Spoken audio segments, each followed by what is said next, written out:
ನಮ್ಮ ತಂದೆಯವರು ದ್ವಾರಕನಾಥ್ ಗುರುಗಳು. ನಿಮ್ಮ ತಂದೆಯವರಿಂದ ಏನು ಕಲ್ತಿದ್ದೀರಾ ಸರ್? ಧೈರ್ಯ, ಮುಖ್ಯವಾಗಿ ಅವರು ನಮಗೆ ಧೈರ್ಯ ಕೊಡ್ತಾರೆ. ನಮ್ಮ ತಾತನು ದೇವರಾಜ ಅವರು ಹೋಗೋಬಾರೋ ಸ್ನೇಹಿತರು, ಶಂಕರ ದೇವ ಅಂತ ಕರೆಯೋರಂತೆ. ಕೋಆಪರೇಟಿವ್ ಬ್ಯಾಂಕ್ಗಳು ಜನರಿಗೆ ಹೆಚ್ಚಿನ ಬಡ್ಡಿಯನ್ನು ಕೊಡ್ತೀವಿ ಅಂತೇಳಿ ಜನರ ಹಣವನ್ನು ಇಟ್ಕೊಂಡು ಮೋಸ ಮಾಡ್ತಾರೆ. ಸಿದ್ದರಾಮಯ್ಯನವರು ಮುಖ್ಯಮಂತ್ರಿಗಳಾದ ತಕ್ಷಣನೇ CBI ಕಳಿಸಿದ್ರು ಈ ಕೇಸ್ನ. ಅವ್ರಿಗೂ ತಮಗೂ ಏನಾದ್ರು ಪರ್ಸನಲ್ ಗ್ರಿಡ್ಜ್ ಇದೆಯಾ? ಆತನಿಗೆ ಸಿಕ್ಕಂಥ ಒಂದು ಆಪರ್ಚುನಿಟಿ ಏನಿದೆ ಎಲ್ರಿಗೂ ಸಿಗೋದಿಲ್ಲ. ಒಂದು ಪ್ರಾಜೆಕ್ಟ್ಗೆ ಸೆಂಟ್ರಲ್ ಗೌರ್ಮೆಂಟಿಂದ ದುಡ್ಡು ತೊಗೊಂಬಂದಿರೋದು ತೋರಿಸೋದು. ತುಂಬ ಚೆನ್ನಾಗಿ ಮಾತಾಡೋದು ಅಂತಂದ್ರೆ ಆತ ತುಂಬ ಚೆನ್ನಾಗಿ ಸುಳ್ಳು ಹೇಳೋದಷ್ಟೇ. ಕರೋನಾ ಸಮಯ ಬಂದಾಗ ಶಿವಕುಮಾರ್ ಅವರು ಅಧ್ಯಕ್ಷರಾದರು. ಅಲ್ಲಿಂದ ನನ್ನ ರಾಜಕೀಯ ಜೀವನ ಶುರುವಾಯಿತು.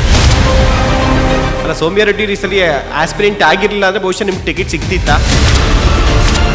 ಮೇಕೆದಾಟು ಪಾದಯಾತ್ರೆ ನಿಮಗೆ ಒಂದೊಳ್ಳೆ ಎಕ್ಸ್ಪೀರಿಯನ್ಸ್. DK ಶಿವಕುಮಾರ್ ಅವ್ರ ಜೊತೆ ತಾವಿದ್ರಿ, ಭಾಳ ದೊಡ್ಡ ಹೋರಾಟ ಮಾಡಿದ್ರು. ಅದರಲ್ಲಿ ಸಕ್ಸಸ್ಫುಲ್ಲಾಗಿ ಯಶಸ್ವಿಯಾಗಿ ಮಾಡಿದ್ರು. ರಾಹುಲ್ ಗಾಂಧಿ ಅವರು ಅಷ್ಟೇ, ಅವರು ಎಲ್ಲರೂ ಏನು ತಿಂತಾ ಇದ್ರು ಅವರು ಅದನ್ನೇ ತೊಗೊಳ್ತಾ ಇದ್ರು. ರಾತ್ರಿ ಎಲ್ಲ ಮಲಗಿದ ಮೇಲೆ ಒಂದು 1 hour ಸೈಕಲ್ ಹೊಡಿಯೋರು ಒಳಗಡೆ. ಅಲ್ಲ, ಕಂಟೈನರ್ ಎಲ್ಲ ರೀತಿಯಾದಂಥ ಐಷಾರಾಮಿ ಸೌಲಭ್ಯಗಳು, ಯಾವ ಐಷಾರಾಮಿನೂ ಇಲ್ಲ, ಸೌಲಭ್ಯನೂ ಇಲ್ಲ. ಅಧಿಕಾರಕ್ಕೆ ಬಂದ್ಮೇಲೆ ನೀವೆಲ್ಲೂ ಕೂಡ DK ಶಿವಕುಮಾರ್ ಜೊತೆ ಕಾಣಿಸ್ಕೊತಾ ಇರಲಿಲ್ಲ. ಎಲ್ಲರೂ ಚಾಪರಲ್ಲಿ ಹೋದ್ರೆ ಅವ್ರ ಜೊತೆ ಹೋಗ್ತೀರಿ. With R without Congress we love him. Kumbhamela experience ಹೇಗಿತ್ತು ಸರ್? ಅದ್ಭುತವಾಗಿತ್ತು, ಮ್ಯಾಜಿಕಲ್. ದೇವ್ರ ಬಗ್ಗೆ ನಂಬಿಕೆ ಅವ್ರಿಗಿರೋ ಅಷ್ಟು ಬಹುಶಃ ನಾನು ಹೇಳೋದ್ನಲ್ಲ, ಇಂಡಿಯಾದಲ್ಲೇನೆ ಬೆರಳೆಣಿಕೆ ಅಷ್ಟು ರಾಜಕಾರಣಿಗಳಷ್ಟು. DK ಶಿವಕುಮಾರ್ ಅವರು ಕರ್ಕೊಂಡೋಗಿ ವೈಯಕ್ತಿಕವಾಗಿ ಪರಿಚಯ ಮಾಡಿಸಿದ್ರು, ಅದೇಗಿತ್ತು ಸರ್ ಸಿಚುವೇಶನ್? ಎದ್ದು ನಿಂತ್ಕೊಂಡು ಮಾತಾಡ್ತಾರೆ. ಅವ್ರು ಎಷ್ಟು ಸಿಂಪಲ್, ನನ್ನ ಫೋನ್ ತೊಗೊಂಡು ಅವರೇ ಫೋಟೋ ತೆಕ್ಕೊಟ್ರು. DK ಶಿವಕುಮಾರ್ ಅವರ ಹೆಲ್ತ್ ಹೇಗಿದೆ ಸರ್ ಇವಾಗ? ನಮಸ್ಕಾರ, ನ್ಯಾಷನಲ್ ಟಿವಿಯ ಪಾಡ್ಕಾಸ್ಟ್ ಸೀರೀಸ್ಗೆ ತಮ್ಮೆಲ್ಲರಿಗೂ ಪ್ರೀತಿಯ ಸ್ವಾಗತ. ನಾನು ಶಿವಪ್ರಸಾದ್ ಮಾಗಡಿ. ಇವತ್ತಿನ ನಮ್ಮ ಈ ಒಂದು ಎಪಿಸೋಡ್ನಲ್ಲಿ ವಿಶೇಷ ಅತಿಥಿ ಅಂದರೆ ಯೂತ್ ಐಕಾನ್ ಅಂತ ಹೇಳ್ಬೋದು. ಯಾಕಂದರೆ ಇವರು ವೈದ್ಯಕೀಯ ಕ್ಷೇತ್ರದಲ್ಲಿ, ಸಾಮಾಜಿಕ ಕ್ಷೇತ್ರದಲ್ಲಿ, ಹೋರಾಟದ ಕ್ಷೇತ್ರದಲ್ಲಿ, ಜೊತೆಗೆ ರಾಜಕೀಯ ಕ್ಷೇತ್ರದಲ್ಲಿ ಸಾಕಷ್ಟು ಹೆಸರನ್ನು ಮಾಡಿದ್ದಾರೆ. ಜೊತೆಗೆ ಪ್ರಸಕ್ತ ಆಡಳಿತದಲ್ಲಿರುವಂಥ ಕಾಂಗ್ರೆಸ್ ಪಕ್ಷ, ಕರ್ನಾಟಕದ ಕಾಂಗ್ರೆಸ್ ಪಕ್ಷ ಏನಿದೆ ಅದರ KPCCಯ ಜನರಲ್ ಸೆಕ್ರೆಟರಿ ಆಗಿದ್ದಾರೆ. ಹಾಗೂ ಮಲ್ಲೇಶ್ವರಂ ವಿಧಾನಸಭಾ ಕ್ಷೇತ್ರದ ಉಸ್ತುವಾರಿ ಕೂಡ ವಹಿಸ್ಕೊಂಡಿದ್ದಾರೆ. ಜೊತೆಗೆ ಇರುವಂಥ DK ಶಿವಕುಮಾರ್ ಅವರು ಆಗಿರ್ಬೋದು, ಜೊತೆಗೆ ಸಿದ್ದರಾಮಯ್ಯ ಅವರು ಆಗಿರ್ಬೋದು, ಜೊತೆಗೆ ಕಾಂಗ್ರೆಸ್ನ ನ್ಯಾಷನಲ್ ಲೀಡರ್ಗಳೇನಿದ್ದಾರಲ್ಲ, ಸೊ ಅವರ ಜೊತೆಯಲ್ಲೂ ಕೂಡ ನಿಕಟ ಸಂಪರ್ಕವನ್ನು ಹೊಂದಿದ್ದಾರೆ. ಎಲ್ಲದಕ್ಕೂ ಬಹಳ ಪ್ರಮುಖವಾಗಿ ನೀವೆಲ್ಲರೂ ಕೂಡ ಕೇಳಿರ್ಬೋದು, ರಾಜಗುರು ದ್ವಾರಕನಾಥ್ ಗುರುಗಳೇನಿದ್ದಾರೆ ಅವರ ಸುಪುತ್ರರು ಕೂಡ ಹೌದು. ಬೇರಾರು ಅಲ್ಲ, ಅವರೇ ಡಾಕ್ಟರ್ ಶಂಕರ್ ಗುಹಾ ದ್ವಾರಕನಾಥ್. ಸರ್ ನಮಸ್ಕಾರ, ಕಾರ್ಯಕ್ರಮಕ್ಕೆ ಸ್ವಾಗತ. ನಮಸ್ಕಾರ ಶಿವಪ್ರಸಾದ್ ಸರ್. ಬಹಳ ವರ್ಷಗಳ ನಂತರ ಭೇಟಿ ಆಗ್ತದೆ. ನಿಮ್ಮ ಹೋರಾಟದ ಸಮಯದಲ್ಲಿ ನಿಮ್ಮ ಜೊತೆಯಲ್ಲಿ ನಾವು ಕೂಡ ಸಾಕಷ್ಟು ಜೊತೆಲಿದ್ದೋ. ಅದಾದ್ಮೇಲೆ ಕಾಂಗ್ರೆಸ್ ಗೌರ್ಮೆಂಟ್ ಬಂತು, ಶಂಕರ್ ಗುಹಾ ದ್ವಾರಕನಾಥ್ ಅವರು ಕೂಡ ಟಿವಿಗಳಲ್ಲೂ ಹೆಚ್ಚಾಗಿ ಕಾಣಿಸ್ಕೊತಾ ಇಲ್ಲ, ಹೋರಾಟಗಳಲ್ಲೂ ಕೂಡ ಕಾಣಿಸ್ಕೊತಾ ಇಲ್ಲ.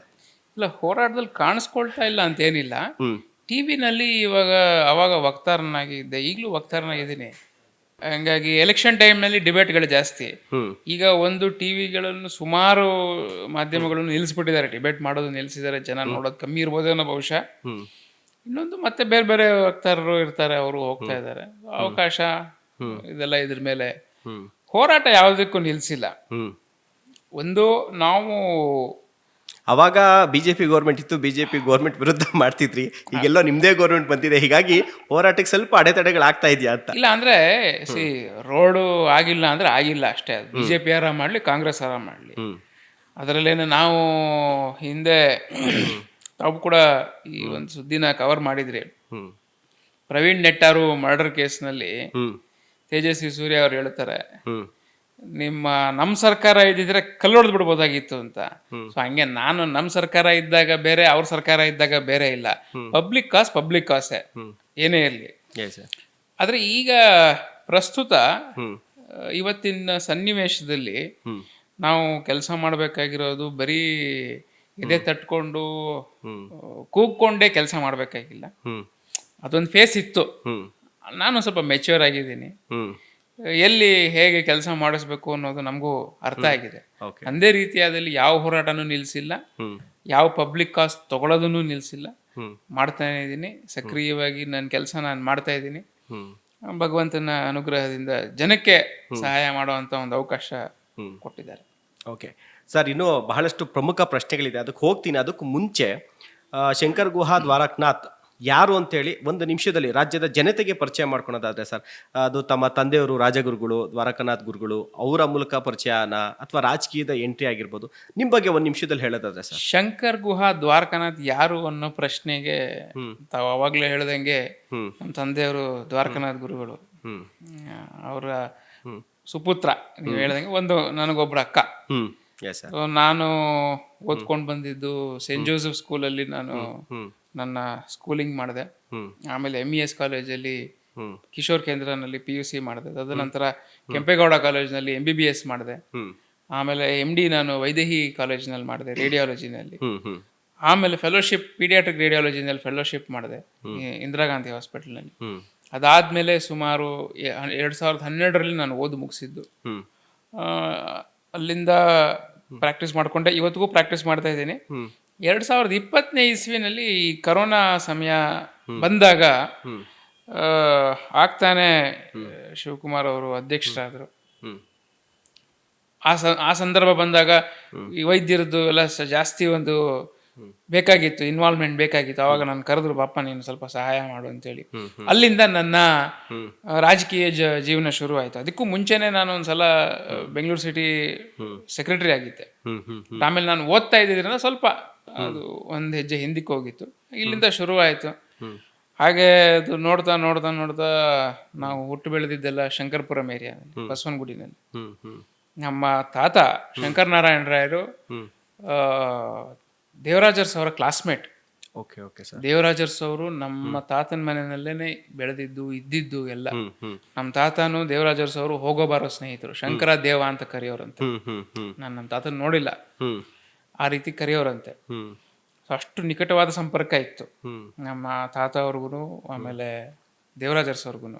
ಹೀಗೆ ಒಂದ್ಸಲಿ ನಮ್ಮ ತಾತ, ನನ್ನ ಮಗ ಇವನು, ನಮ್ಮ ತಂದೆ ದ್ವಾರಕನಾಥ್ ಅಂತೆ, ಇದು ನನ್ನ ಮಗ ಇವನು ದ್ವಾರಕಿ ಅಂತ ಏನೋ ನೋಡಪ್ಪ ಸ್ವಲ್ಪ ಏನೇನೋ ಹೇಳ್ತಾನೆ, ಕೇಳು ನೀನ್ ಏನಾಗ್ತೀಯ ಅಂತ ಸುಮ್ಮನೆ ಹಾಗೆ ಹೇಳಿದಾಗ ನಮ್ಮ ತಂದೆಗೆ ಏನೋ ಒಂದು ಚೀಟಿ ಕೊಟ್ರು ಅಂತವ್ರು. ನೀವು ಮುಖ್ಯಮಂತ್ರಿ ಆಗ್ತೀರಾ ಅಂತ ಹೇಳ್ತಾರಂತ ನಮ್ಮ ತಂದೆ. ಅವಾಗ್ಲೇ ನಮ್ಮ ತಂದೆನೇ ಅವಾಗಿನ ಚಿಕ್ಕ ಹುಡುಗ, 16-18 ವರ್ಷದ ಹುಡುಗ. ನೀವು ಮುಖ್ಯಮಂತ್ರಿ ಆಗ್ತೀರಾ ಅಂದ್ರಂತೆ. ಶಂಕರ ಏನೇನೋ ತಮಾಷೆ ಮಾಡ್ತಾನೆ ಅಂತ. ನಮ್ಮ ತಂದೆಗೆ ಸ್ವಲ್ಪ ಸಿಟ್ಟು. ರೇ ಸ್ವಾಮಿ, ನಾನು ಹೇಳೋದನ್ನ ನಂಬದಾರೆ ನಂಬಿ ಹಾಸ್ಯ ಮಾಡ್ಬಿಡಿ ನಡೀರಿ ಅಂತಂದೆ. ಇಲ್ಲಪ್ಪ ಏನ್ ಹೇಳ್ತೀವಿ, 18 ವರ್ಷದ ಹುಡುಗ. ಇಲ್ಲಪ್ಪ ಏನ್ ಹೇಳ್ತೀವ ಹೇಳು ಅಂತೇಳಿ. ಆವಾಗ ಹಾಗೆ ನಮ್ಮ ತಂದೆಯವ್ರಿಗೂ ದೇವರಾಜರ್ ಸಾಹೇಬ್ರಿಗೂ ಒಂದು ಸಂಪರ್ಕ ಬೆಳೀತು. ನಮ್ಮ ತಂದೆಯವ್ರು ಹೇಳದಂತೆ ಅವರು ಮುಖ್ಯಮಂತ್ರಿಗಳಾದ್ರು. ಲಾಂಗೆಸ್ಟ್ ಸರ್ವಿಂಗ್ CM ಇದುವರೆಗೂ ಕರ್ನಾಟಕದಲ್ಲಿ. ಅವರ ರೆಕಾರ್ಡ್ ಯಾರು ಬ್ರೇಕ್ ಮಾಡಿಲ್ಲ ಇನ್ನ.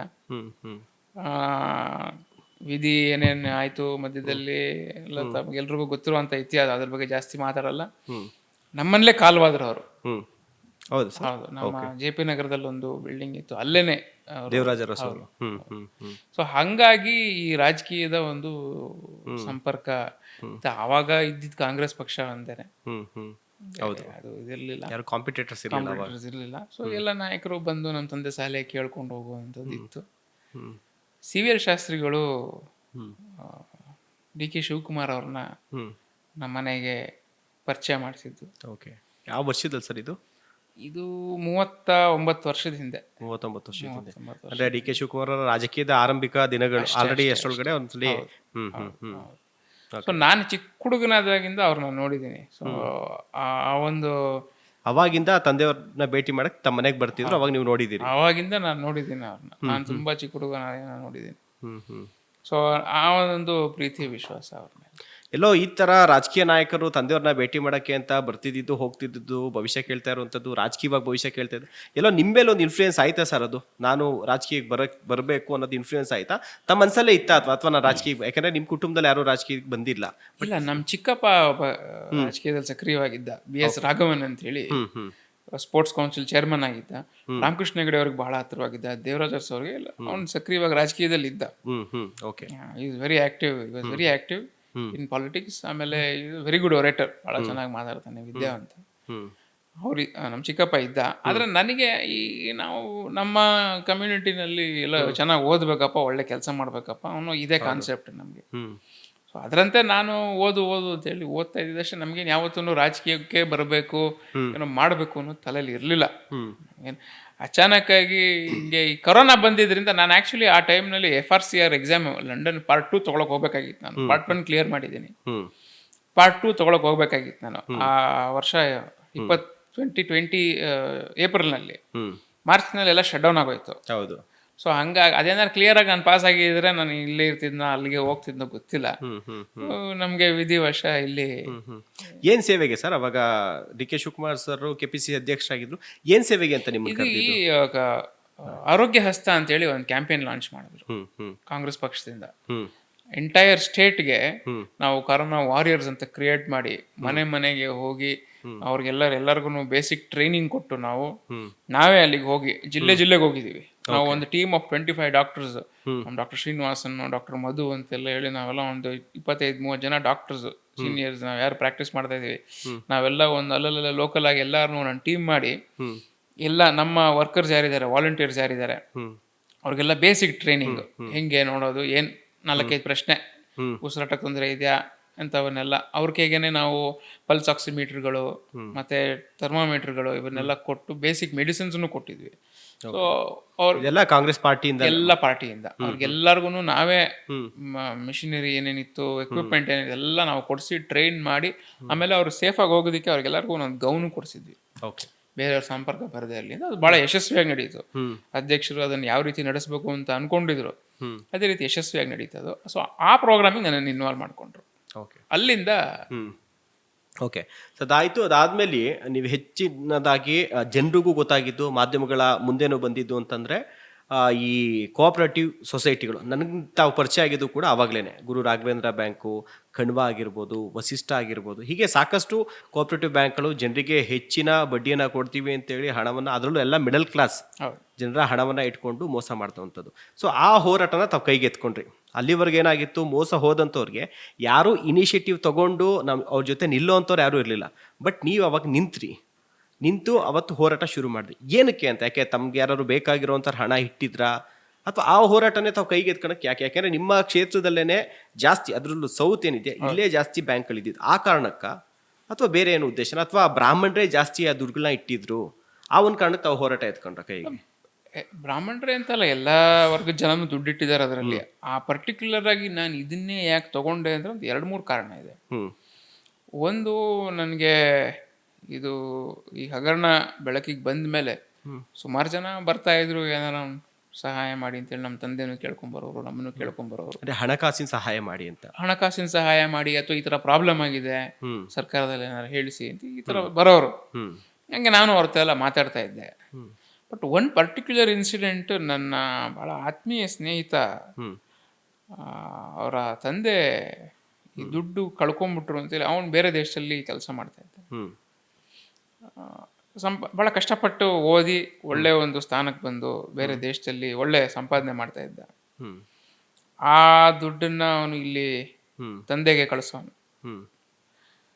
ತಂದೆ ಅದನ್ನ ಜೋಪಾನ ಮಾಡಬೇಕು, ಇಲ್ಲಿ ಜಾಸ್ತಿ ಬಡ್ಡಿ ಬರುತ್ತೆ ಅನ್ನೋ ಒಂದು ಇದ್ರ ಮೇಲೆ, ನಂಬಿಕೆ ಮೇಲೆ, ಆಮೇಲೆ ಆ ಬ್ಯಾಂಕ್ನಲ್ಲಿ ವ್ಯವಸ್ಥಾಪಕ ಮಂಡಳಿ ಎಲ್ಲ ಅವ್ರಿಗೆ ಗೊತ್ತಿದ್ದವರು ಇಲ್ಲಿ ತಗೊಂಡೋಗಿ ಇಟ್ರು. ಈ ಬ್ಯಾಂಕ್ ಶಟ್ ಡೌನ್ ಆಗಕ್ಕೆ ತಿಂಗಳಿಗೆ ಮುಂಚೆ ನನಗೆ ಕೊಡಿ, ಯಾವುದೋ ಒಂದು ಜಾಗ ತಗೋಬೇಕು ಅನ್ನಂಗಿಲ್ಲ, ಒಂದು 2 ತಿಂಗಳು ವೆಯ್ಟ್ ಮಾಡಿಬಿಡಿ, ಕೊಟ್ಬಿಡ್ತೀವಿ ಅಂತಂದ್ರು. ಆ ದುಡ್ಡು ಕಳೆದೋಯ್ತಲ್ಲ ಅನ್ನೋ ಒಂದು ದುಃಖಕ್ಕೆ, ನನ್ನ ಮಗ ಸಂಪಾದನೆ ಮಾಡಿದ ದುಡ್ಡು ನಾನು ಹಾಳು ಮಾಡ್ಬಿಟ್ನಲ್ಲ ಅಂತೇಳಿ ಆ ದುಃಖಕ್ಕೆ ಅವರು ಕಡೆಗೆ ಅವರು ಪ್ರಾಣ ಕಳ್ಕೊಳ್ಳುವಂತ ಒಂದು ಕೊರ್ಗಿ ತೀರೋದು ಹೋಗ್ಬಿಟ್ರು. ಅದನ್ನ ಅವನಿಗೆ ಎಷ್ಟು ಎಫೆಕ್ಟ್ ಆಯ್ತು ಅಂದ್ರೆ, ಅದು ಅವನು ಇವತ್ತವರೆಗೂ is not got out of the depression. ದುಡ್ಡು ಹೋದ್ರು ಹೋಗ್ಲಿ, ಅಟ್ಲೀಸ್ಟ್ ತಂದೆನೂ ಹೋಗ್ಬಿಟ್ರಲ್ಲ. ತಂದೆನೂ ಹೋದ್ರು, ನಾನು ಏನಕ್ಕೆ ಹಿಂಗೆ, ನಾನು ಅದ್ರಲ್ಲಿ ಹೋಗ್ಬೇಕಾಗಿತ್ತು ಅನ್ನೋ ಒಂದು ಕೊರಗಿನಲ್ಲಿ ಆಮೇಲೆ ಅವ್ನ ಕೆಲಸ ಬಿಡೋ ಅಂತ ಒಂದು ಪರಿಸ್ಥಿತಿ ಬಂತು. ಏನೇನೋ ಆಗೋಯ್ತು. ಇವಾಗ ಒಂದು ಸ್ವಲ್ಪ ಎಲ್ಲ ಚೇತರಿಸ್ಕೊಳ್ತಾ ಇದ್ದಾನೆ ಅಂತ ನಾನು ಕೇಳ್ಪಟ್ಟಿದ್ದೀನಿ. ಸೊ ಈ ವಿಷಯಕ್ಕೆ ನನಗೆ ಇಲ್ಲ, ಇದು ಯಾರಾದರೂ ಒಬ್ಬರು ಧ್ವನಿ ಎತ್ತಲೇಬೇಕು. ಯಾಕೆಂದರೆ ಕೇವಲ ಒಂದೇ ರೀತಿಯಾದ ವಾಯ್ಸ್ ಕೇಳ್ತಾ ಇದ್ದಿದ್ದು, ಯಾವುದು ಬೇರೆ ಧ್ವನಿ ಕೇಳಿಸ್ತಾ ಇರಲಿಲ್ಲ. ಅದರಿಂದ ಬೇರೆ ನೆರೆಟಿವ್ ಜನಕ್ಕೆ ಗೊತ್ತಾಗಬೇಕು, ಇದು ಸರಿಗಿಲ್ಲ ನಾವು ಧ್ವನಿ ಎತ್ತಬೇಕು ಅನ್ನೋ ಒಂದು ಇದ್ರ ಮೇಲೆ ನಾನು ಈ ವಿಷಯನ ತಗೊಂಡಿದ್ದು.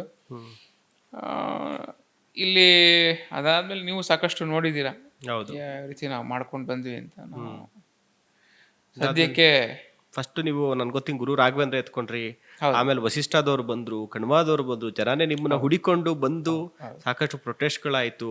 ಅವಾಗ ಪೊಲೀಸ್ ಅಸ್ತ್ರವನ್ನು ಕೂಡ ತಮ್ಮೇಲೆ ಬಳಕೆ ಮಾಡಿದ್ರು, ಅವೆಲ್ಲವೂ ಕೂಡ ನೋಡ್ದು. ಅರೆಸ್ಟ್ ಮಾಡಿಸಿದ್ರು, ನಮ್ಮನ್ನ ಅವಮಾನ ಮಾಡಿದ್ರು, ಅದೆಲ್ಲ ಮಾಡಿದ್ರು. ಪಾಪ ನಾನಿರ್ಲಿ ಈ ಎಲ್ಲ 70 ವರ್ಷ 60 ವರ್ಷ 80 ವರ್ಷ 75 ವರ್ಷದ ಹಿರಿಯ ನಾಗರಿಕರನ್ನ ಎಲ್ಲಾರನ್ನೂ ಅರೆಸ್ಟ್ ಮಾಡಿಸಿದ್ರು. ಅದು ಒಂಥರ ಬೇಡದೇ ಇರೋವಂಥ ವಿಷಯವಾಗಿತ್ತು. ಇಲ್ಲಿ ಅದೆಲ್ಲ ಆಯ್ತು. ಬಟ್ ಇನ್ನ ಆ ವಿಷಯ ನಾವು ಬಿಟ್ಟಿಲ್ಲ. ಹೌದು, ನಾವು ಆ ವಿಷಯನ ಇನ್ನ ಬಿಟ್ಟಿಲ್ಲ. ಅದಕ್ಕೇನಾದ್ರೂ ಒಂದು ತಾರ್ಕಿಕ ಅಂತ್ಯಕ್ಕೆ ತಗೊಂಡು ಹೋಗ್ಬೇಕು ಅನ್ನೋ ಒಂದು ನಮ್ಮ ಭಾವನೆ. ನನ್ಗೆ ಗೊತ್ತಿರೋ ಹಾಗೇನೆ ಸುಮಾರು ಒಂದು 60-70 ಜನ ತೀರೋದ್ರು. ಅವರ ಒಂದು ಶ್ರದ್ಧಾಂಜಲಿ ಕಾರ್ಯಕ್ರಮವನ್ನು ಕೂಡ ಬ್ಯಾಂಕ್ಗಳ ಮುಂದೆ ನೀವು ಮಾಡಿದ್ರಿ. ಇಲ್ಲ 60 ಅಲ್ಲ, ಸುಮಾರು 250 ಜನದ ಮೇಲೆ ಸತ್ತೋಗಿದ್ದಾರೆ. ಓಕೆ. ಇಲ್ಲ ಒಂದು ತಮಗೂ ಅವನು ಒಂದು ನೋವಿದ್ಯಾ? ಇನ್ನೂ ಕೂಡ ಅವ್ರಿಗೆ ಇಷ್ಟೆಲ್ಲ ನಾವು ಮಾಡಿದ್ರು ಕೂಡ ಒಂದು ತಕ್ಕ ಮಟ್ಟಿಗೆ ಅದು ಯಶಸ್ವಿ ಆಯಿತು ಅಂತ, ತನಿಖೆ ಅವ್ರಿಗೆ ಒಂದು 5 ಲಕ್ಷ ದುಡ್ಡು ಬರೋ ಅಂಥದ್ದು ಅಂತ ಒಂದು ತಾರ್ಕಿಕ ಅಂತ್ಯ ಸಿಗುತ್ತೆ ಅನ್ನೋದು ನಿಮ್ಗೆ ನಂಬಿಕೆ ಇದೆಯಾ ಆ ವಿಚಾರದಲ್ಲಿ? ಇದೆ ಇನ್ನ ಇದೆ ಆ ನಂಬಿಕೆ ನಾನು ಕಳ್ಕೊಂಡ್ಬಿಟ್ರೆ ನನ್ನ ನಂಬ್ಕೊಂಡ್ರವರು ಇನ್ನ ಕಂಗಾಲಾಗಿ ಹೋಗ್ತಾರೆ. ಇಲ್ಲ, ಆ ನಂಬಿಕೆ ನನಗಿದೆ, ಇದೊಂದು ತಾರ್ಕಿಕ ಅಂತ್ಯಕ್ಕೆ ಹೋಗುತ್ತೆ. ಬಟ್ ನಂದು ಅವತ್ತಿಂದನೂ ನಾನು ಇದನ್ನೇ ಹೇಳಿದ್ದೀನಿ, ತಪ್ಪು ಮಾಡಿದವ್ರಿಗೆ ಶಿಕ್ಷೆ ಆಗ್ಬೇಕು ಅನ್ನೋ ಒಂದು ಏನಿದೆ ಅದು ಎಲ್ಲ ಒಂದ್ ಸ್ವಲ್ಪ ಡೀರೇಲ್ ಆಗ್ತಾ ಇದೆ. ಬಟ್ ನಾವು ಬಿಡ್ತಾ ಇಲ್ಲ ಅದನ್ನ, we are closely following up. ಯಾಕಂದ್ರೆ ನಾವು ಸರ್ಕಾರ ಬಂದಾಗ CBI ಕೊಡ್ತೀವಿ ಅಂತ ಹೇಳಿ ನಾವು ಹೇಳಿದ್ವಿ. ಅದರಂತೆನೆ ಸಿದ್ದರಾಮಯ್ಯನವರು ಮುಖ್ಯಮಂತ್ರಿಗಳಾದ ತಕ್ಷಣನೇ CBI ಕಳಿಸಿದ್ರು ಈ ಕೇಸ್ನ. CBIನವರು ನಮಗೆ ಬಂದಿಲ್ಲ ಅನ್ಕೊಂಡು ಅದನ್ನ ಡಿಲೇ ಮಾಡ್ತಾ ಈಗ ನಮಗೆ ನಾವು ಅದನ್ನ ಇನ್ವೆಸ್ಟಿಗೇಟ್ ಮಾಡೋದಿಲ್ಲ, ಅದು ಸಿಂಗಲ್ ವಿಂಡೋನಲ್ಲಿ ನೀವು ಕೊಟ್ಟಿಲ್ಲ, ನಾವು ಇನ್ವೆಸ್ಟಿಗೇಟ್ ಮಾಡಲ್ಲ ಅಂತ ಒಂದು ಸ್ಟೇಟ್ಮೆಂಟ್ ಮಾಡಿದ್ರು. ಸೊ ಹಂಗಾಗಿ ನಾವು ತಿರ್ಗಾ ಅದನ್ನ CBI ಇಂದ ವಿತ್ಡ್ರಾ ಮಾಡಿಕೊಂಡು SIT ಅಥವಾ ಎಲ್ಲಿ CID ನಲ್ಲಿತ್ತು ಅಲ್ಲೇ ಇನ್ವೆಸ್ಟಿಗೇಟ್ ಮಾಡಬೇಕು ಅಂತ ಹೇಳಿ the government has decided on our request. Okay sir, ಈಗ ತೇಜಸ್ವಿ ಸೂರ್ಯ ಅವರು ಬೆಂಗಳೂರು ದಕ್ಷಿಣದ ಸಂಸದರು, ಅವ್ರಿಗೂ ತಮಗೂ ಏನಾದ್ರು ಪರ್ಸನಲ್ ಗ್ರಿಡ್ಜ್ ಇದೆಯಾ ಅಂತೇಳಿ? ಯಾಕಂದ್ರೆ ನಾನು ಆ ಹೋರಾಟ ದಿನಗಳಲ್ಲೂ ಕೂಡ ನೋಡ್ತಿದ್ದೀನಿ, ಅಲ್ಲಿಂದ ಹಿಡಿದು ಇಲ್ಲಿವರೆಗೂ ಕೂಡ ನೀವು ಯಾವುದೇ ವಿಚಾರ ಅಂತ ಬಂದರೂ ತೇಜಸ್ವಿ ಸೂರ್ಯನ ಹೆಸರು ಹೇಳ್ತೀರಿ. ಯಾಕೆ ಪರ್ಸನಲ್ ಗ್ರಿಡ್ಜಾ ಅಥವಾ ಇನ್ನೊಂದು ವಿಚಾರ? ಇದರಲ್ಲಿ ಎರಡೂ ಕ್ಲಾರಿಟಿ ಕೊಟ್ಬಿಡಿ. ಸೌತ್ಗೆ MP ಕ್ಷೇತ್ರಕ್ಕೆ ತಾವು ಆಕಾಂಕ್ಷಿಯಾಗಿದ್ರಿ ಅನ್ನುವಂಥದ್ದು ಇತ್ತು. ಆ ಒಂದು ಕಾರಣಕ್ಕೋಸ್ಕರ ಅಫ್ಕೋರ್ಸ್ ಇರೋವಂಥರ ನಾವು ಟಾರ್ಗೆಟ್ ಮಾಡಿದ್ರೇ ನಮಗೆ ಒಂದು ಪಬ್ಲಿಸಿಟಿ ಆಗಿರ್ಬೋದು ಅಥವಾ ನಮಗೊಂದು ಜನ ನಮ್ಮನ್ನ ನಂಬೋದು ಅನ್ನೋವಂಥ ವಿಚಾರಕ್ಕೆ ಟಾರ್ಗೆಟ್ ಮಾಡ್ತಿದ್ರ. ಇದೊಂದಕ್ಕೆ ಕ್ಲಿಯಾರಿಟಿ ಕೊಟ್ಬಿಡಿ ಸರ್, ಬೇಕಾದ್ರೆ ಒಂದು 5 ನಿಮಿಷ ಟೈಮ್ ತೊಗೊಂಬಿಡಿ. ಅಲ್ಲ, ನಾನು ಬಹಳ ಸಂತೋಷ ನೀವು ಪ್ರಶ್ನೆ ಕೇಳಿದ್ದಕ್ಕೆ. ಯಾಕಂದ್ರೆ ಸುಮಾರು ಕಡೆ ಕೇಳ್ತಾರೆ ನಮ್ಮನ್ನ, ಎಲ್ಲರೂ ಹೋದಾಗ ಏನಕ್ಕೆ ಅವನ ಒಬ್ಬನ ಬಗ್ಗೆನೇ ಮಾತಾಡ್ತೀನಿ ಅಂತ. ಅವ್ರ ಚಿಕ್ಕಪ್ಪನ್ನು ಕೂಡ ನೀವು ಟಾರ್ಗೆಟ್ ಮಾಡ್ತೀರಿ ಜಾಸ್ತಿ. ಅಲ್ಲ, ನಾನು ತೇಜಸ್ವಿ ಸೂರ್ಯ ಅಲ್ಲ, ಎರಡು ಪ್ರಶ್ನೆ ಕೇಳಿದ್ರಿ. ನಾವು ಸೌತ್ಗೆ ಆಕಾಂಕ್ಷಿ ಆಗಿದ್ದಂತ ಇಲ್ಲ, ಖಂಡಿತ ಇಲ್ಲ, ನಾನು ಯಾವ್ದಕ್ಕೂ ಆಕಾಂಕ್ಷಿ ಆಗಿರ್ಲಿಲ್ಲ. ಅಲ್ಲ, ಸೌಮ್ಯ ರೆಡ್ಡಿ ಆಸ್ಪಿರೆಂಟ್ ಆಗಿರ್ಲಿಲ್ಲ ಅಂದ್ರೆ ಬಹುಶಃ ನಿಮ್ಗೆ ಟಿಕೆಟ್ ಸಿಕ್ತಿತ್ತಾ ನನಗೆ ಗೊತ್ತಿಲ್ಲ. ಬಟ್ ನಾನಂತೂ ಆಕಾಂಕ್ಷಿ ಆಗಿಲ್ಲ. ನಾನು ಎಲ್ಲೂ ಯಾರ ಮನೆಗೂ ಹೋಗಿ ನಂಗೆ ಟಿಕೆಟ್ ಕೊಡಿ ನಾನು ನಿಂತ್ಕೋತೀನಿ ನಾನು ಕೇಳಿರ್ಲಿಲ್ಲ. ಸೊ ನಾನು I was not a contestant, I was not an aspirant. ಅದನ್ ಮೇಲೆ ಏನಾರ ಗ್ರಜ್ ಇದೆಯಾ ಅನ್ನಕ್ಕೆ ಖಂಡಿತ ಯಾವ ಗ್ರಜ್ಜು ಇಲ್ಲ. I wish him very well. ಹಾಗಾದ್ರೆ ನೀವು ಎದುರುಗಡೆ ಸಿಕ್ಕರೆ ಮಾತಾಡ್ತೀರಾ? ಅವ್ರ ಮದ್ವೆಗೆ ಹೋಗಿದ್ದೆ, ಚಿಕ್ಕಪ್ಪ ನಾನು ಬಂದು ನಮ್ಮ ಮನೆಗೆ ಬಂದು ಮದ್ವೆ ಕರೆದ್ರು. ನಾವು ಮದ್ವೆಗೆ ಹೋಗಿ ಗಂಡ ಹೆಂಡತಿಗೆ ವಿಶ್ ಮಾಡಿ ಬಂದ್ವಿ. ಜೊತೆಗೆ ಇಬ್ರು ಒಂದೇ ಸಮುದಾಯದವ್ರು ಬೇರೆ. ಸಮುದಾಯ ಹೌದು, ಆದ್ರೆ ಆತನಿಗೆ ಸಿಕ್ಕಂತ ಒಂದು ಆಪರ್ಚುನಿಟಿ ಏನಿದೆ ಶಿವಪ್ರಕಾಶ್ ಎಲ್ರಿಗೂ ಸಿಗೋದಿಲ್ಲ. ಎಷ್ಟೋ ವರ್ಷಗಳಿಂದ ಅನಂತಕುಮಾರ್ ಅವರು ಬೆಳೆಸ್ಕೊಂಡು ಬಂದು ಇದನ್ನ ಇವತ್ತು ಬೆಂಗಳೂರು ಸೌತ್ನ BJPಯ ಭದ್ರಕೋಟೆಯಾಗಿ ಮಾಡಿದ್ದಾರೆ ಅಂತಂದ್ರೆ ಅದರದ್ದು ಕೀರ್ತಿ ಅವ್ರಿಗೆ ಸಲ್ಬೇಕಾದ್ದು. ಹೌದು, ಗೋಲ್ಡನ್ ಪ್ಲಾಟರ್ ಮೇಲೆ ಆತನಿಗೆ ಒಂದು ಟಿಕೆಟ್ ಕೊಟ್ಟಿದ್ದು. ಏನು ಮಾಡ್ಬೇಕಾಗಿಲ್ಲ, ಕೈ ಬೀಸ್ಕೊಂಡು ಹೋಗ್ಬೇಕಾಗಿತ್ತು ಅಷ್ಟೇ, ಇನ್ನೇನು ಮಾಡ್ಬೇಕಾಗಿರ್ಲಿಲ್ಲ. ಅಂತ ಒಂದು ಪರಿಸ್ಥಿತಿನಲ್ಲಿ ಎಷ್ಟು ಜನಕ್ಕೆ ಸಿಗುತ್ತೆ, ಎಷ್ಟು ಜನಕ್ಕೆ ಸಿಗಲ್ಲ. ಹೌದು, ದೇವರು ಅವ್ರಿಗೆ ಆ ರೀತಿ ಒಂದು ವರ ಕೊಟ್ರು. ಅದನ್ನ ಸದುಪಯೋಗ ಮಾಡ್ಕೊಳ್ತಾ ಇಲ್ಲ ಅನ್ನೋ ಒಂದು ಬೇಸರ ನನಗಿದೆ. ಯಾವ ತರ ಸದುಪಯೋಗ ಮಾಡ್ಕೊಂತಿಲ್ಲ? ಈಗ ಒಂದೇ ಒಂದು ಕಾರ್ಯಕ್ರಮಕ್ಕೆ ಅಥವಾ ಒಂದು ಪ್ರಾಜೆಕ್ಟ್ಗೆ ಸೆಂಟ್ರಲ್ ಗವರ್ಮೆಂಟ್ ದುಡ್ಡು ತಗೊಂಡ್ಬಂದಿರೋ ತೋರಿಸಿ ನನಗೆ. ಇದು ಸೆಷನ್ ಅಲ್ಲಿ ತುಂಬಾ ಚೆನ್ನಾಗಿ ಮಾತಾಡ್ತಾರೆ ಸರ್. ಅಷ್ಟೇ, ಅಲ್ಲೇ ಶುರು ಅಲ್ಲೇ ಅಂತ್ಯ. ಆಮೇಲೆ ತುಂಬಾ ಚೆನ್ನಾಗಿ ಮಾತಾಡೋದು ಅಂತಂದ್ರೆ ಆತ ತುಂಬಾ ಚೆನ್ನಾಗಿ ಸುಳ್ಳು ಹೇಳೋದಷ್ಟೇ, ಇನ್ನೇನು ಸ್ಟಫ್ ಕಮ್ಮಿ.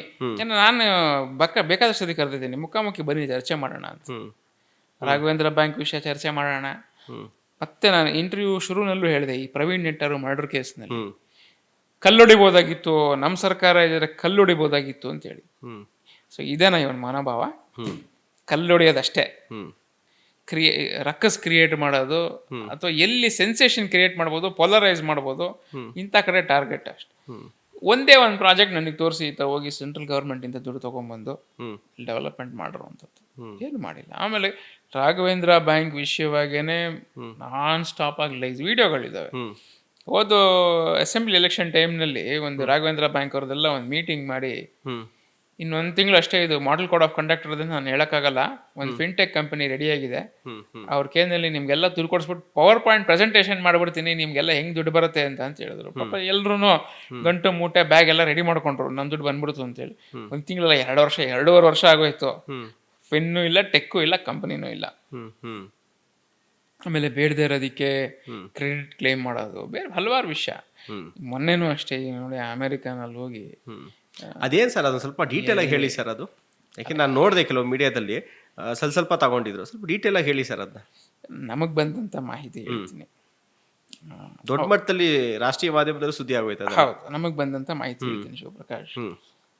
ಈತ ಸ್ವಲ್ಪ ಪ್ರಚಾರ ಪ್ರಿಯ, ಏನೇ ಬಿಸಿ ರಕ್ತ ಚಿಕ್ಕ ಹುಡುಗ ಇರ್ಬೋದು, ಮೆಚುರಿಟಿ ಕಮ್ಮಿ ಇದೆ ಆತನಿಗೆ, ಅದಂತೂ 100% ಹೇಳ್ತೀನಿ ನಾನು, ಎಲ್ಲಿ ಬೇಕಾದರೂ ಹೇಳ್ತೀನಿ.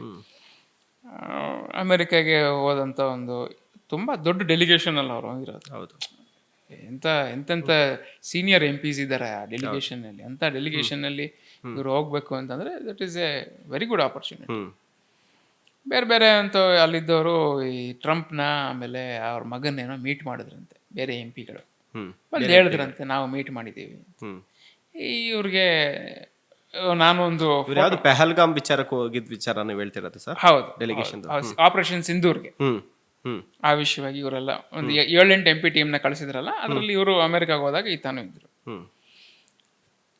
ಈ ಒಬ್ರು MP ಅದ್ರಲ್ಲಿ ನಾವು ಮೀಟ್ ಮಾಡಿದ್ವಿ ಅಂತ ಹೇಳಿದ್ರೆ, ಸೊ ಇವ್ರಿಗೂ ಇಲ್ಲ ನಾನು ಮೀಟ್ ಮಾಡಬೇಕು, ಏನಿಲ್ಲ ಈ ಪಾಪ ಈತಂದು ಇನ್ನೇನಿಲ್ಲ, ಒಂದು ಫೋಟೋ ಆಪರೇಷನ್ ಅಷ್ಟೇ. ಒಂದು ಫೋಟೋ ಹೊಡ್ಕೊಂಡ್ಬಂದು ಇಲ್ಲಿ ಹಾಕ್ಬಿಟ್ಟು ನೆಕ್ಸ್ಟ್ ಬೇಕಾದ್ರೆ ಯಾವ ರೀತಿ ಪ್ರಚಾರ ಕೊಟ್ಬಿಟ್ರು ಅಂದ್ರೆ, ಟ್ರಂಪ್ಗೆ ನಾನೇ ನೆಕ್ಸ್ಟ್ ಅಡ್ವೈಸರ್ ಅಂತ ಬೇಕಾದ್ರೆ ಹೇಳ್ಕೊಂಡ್ಬಿಟ್ರು. ಪ್ರಚಾರ ಆ ಮಟ್ಟಕ್ಕೆ ಅಲ್ಲೇನಲ್ಲಿ ಸರ್ ಒಂದು ಫೋಟೋ ಸರ್ ಪ್ಲೀಸ್ ಸರ್ ಅಂದ್ಬಿಟ್ಟು ಒಂದು ಫೋಟೋ ಹೊಡ್ಸ್ಕೊಂಡು ಇಲ್ಲಿ ಬಂದು ಅದನ್ನ ಬೇರೆ ರೀತಿ ನೆರೆಟಿವ್ ಕೊಟ್ಬಿಟ್ರು ಅವರು. ಹೋಗಿದ್ದಾರೆ ಒಬ್ರೆ ಸ್ನೇಹಿತರು ಯಾರೋ ಒಬ್ರು ಅಲ್ಲಿರೋರ್ನ ಕರ್ಕೊಂಡು ಹೋದ್ರಂತೆ. ಅಲ್ಲಿ ಅಮೆರಿಕ ಇದರಲ್ಲಿ ವೈಟ್ ಹೌಸ್ಗೆ ಹೋದ್ರಂತೆ. ಅಲ್ಲಿ ಇಲ್ಲ, ಇಲ್ಲಿ ಪ್ರೆಸಿಡೆಂಟ್ ಇಲ್ಲ, ನಾನು ಇಂಡಿಯಾದಿಂದ MP ಒಬ್ರು ಬಂದಿದ್ದೀವಿ, ನಾವು ಮೀಟ್ ಮಾಡಲೇಬೇಕು. ಇಲ್ಲಪ್ಪ ಅವ್ರು ಇಲ್ಲ, ಇಲ್ಲಿ ಈಸ್ ಇನ್ ಮಾರೆಲಾಗೋ, ಕ್ಯಾಲಿಫೋರ್ನಿಯಾದಲ್ಲಿ ಅವರ ಸ್ವಂತ ಮನೆ ಇದೆ, ಅಲ್ಲಿದ್ದಾರೆ. ಸೊ 4:15 ಗಂಟೆಗೆಲ್ಲ ಫ್ಲೈಟ್ ತೊಗೊಂಡು ಅಲ್ಲಿಗೆ ಹೋದ್ರಂತೀವಿ. ಅಲ್ಲೇ ಹೋಗೇ ಬಿಡೋಣ. ಅಲ್ಲಿ ನಾನೆಲ್ಲ there's an Indian MP who has come to meet, ನಾನು ಹೋಗಲೇಬೇಕು ಅಂತ ಅಂದ್ಕೊಂಡು ಕಡೆಗೆ ಇಲ್ಲ ಆಗೋದಿಲ್ಲ ಅಂತಂದಾಗ, ಇಲ್ಲ ನಾನೇನೋ ಪ್ರಧಾನಮಂತ್ರಿಗಳಿಂದ ಒಂದು ಭಾಳ ಮುಖ್ಯವಾದ ಮೆಸೇಜ್ ತೊಗೊಂಬಂದಿನಿ, ಅವ್ರಿಗೆ ಕೊಡಬೇಕು ಅಂತ. ಬರ್ಕೊಡ್ತೀರಾ ಹಂಗೆ ಅಂತ ಕೇಳಿದ್ರಂತೆ. ಆಯಿತು ಬರ್ಕೊಡ್ತೀನಿ ಅಂತೇಳಿ ಬರ್ಕೊಟ್ಬಿಟ್ಟಿದ್ದಾರಂತೆ. ಅದನ್ನ ಆ ವಿಷಯ ಬರ್ಕೊಟ್ಟ ಮೇಲೆ ಹೋಗುತ್ತೆ ಪ್ರೆಸಿಡೆಂಟ್ಗೆ. ಯಾವುದೋ MP ಬರ್ಕೊಟ್ಟಿದ್ದಾನೆ ಅಂತಂದ್ರೆ ತಮಾಷೆನ ಅದು ಪ್ರೈಮ್ ಮಿನಿಸ್ಟರ್ ಕಳಿಸಿದ್ದಾರೆ ಅಂದಮೇಲೆ ಸರಿ ಕೇಳಿದ್ರಂತೆ. ಅಲ್ಲಿಂದ ಅವ್ರ ಆಫೀಸಿಂದ ಡೆಲ್ಲಿಗೆ ಫೋನ್ ಮಾಡಿ, ಹಿಂಗೇನೋ ಕಳಿಸಿದ್ದೀರಾ, ಯಾರೋ ಬಂದಿದ್ದಾರೆ. ಖಂಡಿತ ಇಲ್ಲ, ಯಾರನ್ನೂ ಕಳಿಸಿಲ್ಲ, ಫಸ್ಟ್ ಕಳಿಸ್ರಿ ಆಚೆಗೆ ಅವ್ರನ್ನ ಅಂತ. ಸೊ ಅಲ್ಲಿಂದ he was asked to leave ಅನ್ನೋ ಮಾಹಿತಿ ನಮಗೆ ಬಂದಿರೋದು. ನಾನು ಇದನ್ನೆಲ್ಲ ಮಾತಾಡಿ ಎಲ್ಲ ಮಾಧ್ಯಮಗಳಲ್ಲೂ ಬಂದಾಗೂ ಕೂಡ ಇದುವರೆಗೂ ಇಲ್ಲ, ಇಂಥ ಘಟನೆ ನಡೆದಿಲ್ಲ ಅಂತ ಆತನೂ ಹೇಳಿಲ್ಲ. ಸಾಮಾನ್ಯ ಏನಾರು ಹಿಂಗಾದ್ರೆ ಎದೆ ಬಡ್ಕೊಂಡು ಟಾಮ್ ಮಾಡೋದು, ಟ್ಯಾಟ್ ಪೋಸ್ ಅಂತ ಏನು ಅಲ್ಲ ಬಾರಿಸ್ಬಿಡ್ತಾರೆ, ಏನೋ ದೊಡ್ಡ ಇದಂಗೆ ಮಾತಾಡ್ತಾರೆ. ಅಥವಾ ಅವ್ರ ಪಕ್ಷದಿಂದಾನು ಇಲ್ಲ ನಮ್ಮ MP ಮೇಲೆ ಸುಳ್ಳು ಹೇಳ್ಬೇಡಿ, ನಾವು ಏನು ಮಾಡಿಲ್ಲ ಹಿಂಗೆ ಅಂತ ಒಬ್ರು ಮಾತಾಡ್ಲಿಲ್ಲ, ಕ್ಲಾರಿಟಿ ಸಿಕ್ಕಿಲ್ಲ, ಒಬ್ರು ಹೇಳಲಿಲ್ಲ. ಅವ್ರು ಇಲ್ಲಿ ಒಂದೇ ಒಂದು ಲೀಡರ್ ಆತನ ಸಪೋರ್ಟಿಗೆ ಬರಲ್ವಲ್ರಿ ಇಲ್ಲಿ. ನನಗೆ ಒಂದು MLA ತೋರಿಸ್ರಿ ಅಥವಾ ಒಂದು ಲೀಡರ್ ತೋರಿಸಿ, ಅವ್ರ ಅಪೋಸಿಷನ್ ಲೀಡರ್ LOP ತೋರಿಸಿ, ಅಶೋಕ್ ಅವರು ನಮ್ಮ MP ಮೇಲೆ ಹಂಗೆಲ್ಲ ಹೇಳ್ಬಿಡ್ರಿ ಸುಳ್ಳದು ಅಂತ, ಯಾರು ಒಬ್ರು ಅವ್ರ ಸಪೋರ್ಟಿಗೆ ಬರಲಿಲ್ಲ. ಸೊ ಇದೇನಂದ್ರೆ it is only clarifies that this incident happened ಆಗಿದೆ. ಅದಕ್ಕೆ ಯಾರು ಹೇಳಕ್ ಬರ್ತಾರೆ, ವೆರಿ ಇಮ್ಮೆಚ್ಯೂರ್ ಆಕ್ಟರ್ ಶಿವಪ್ರಕಾಶ್ ಇದು. ನನ್ನ ಭಾವನೆ ನಾನು ಹೇಳ್ತೀನಿ, ಬಹುಶಃ ನೀವು ಒಪ್ಕೊಳ್ತೀರಾ, ಇದರಲ್ಲಿ 545 MPಗಳಿದ್ದಾರೆ. ನಾನಾಗ್ಲಿ ನೀವಾಗ್ಲಿ ಯಾರೇ ಆಗಲಿ, ಜಗತ್ತಲ್ಲಿರುವಂಥ ಯಾವುದೇ ದೇವಸ್ಥಾನಕ್ಕೆ ಹೋಗ್ಬೋದು ನಾವು, ಬೇರೆ ಮತ್ತೆ ಯಾರೋ ಚರ್ಚ್ಗೆ ಹೋಗ್ಬೋದು, ಅವರ ಇದಕ್ಕೆ ಹೋಗ್ಬೋದು, ಎಲ್ಲಿಗೆ ಬೇಕಾದರೂ ಹೋಗ್ಬೋದು.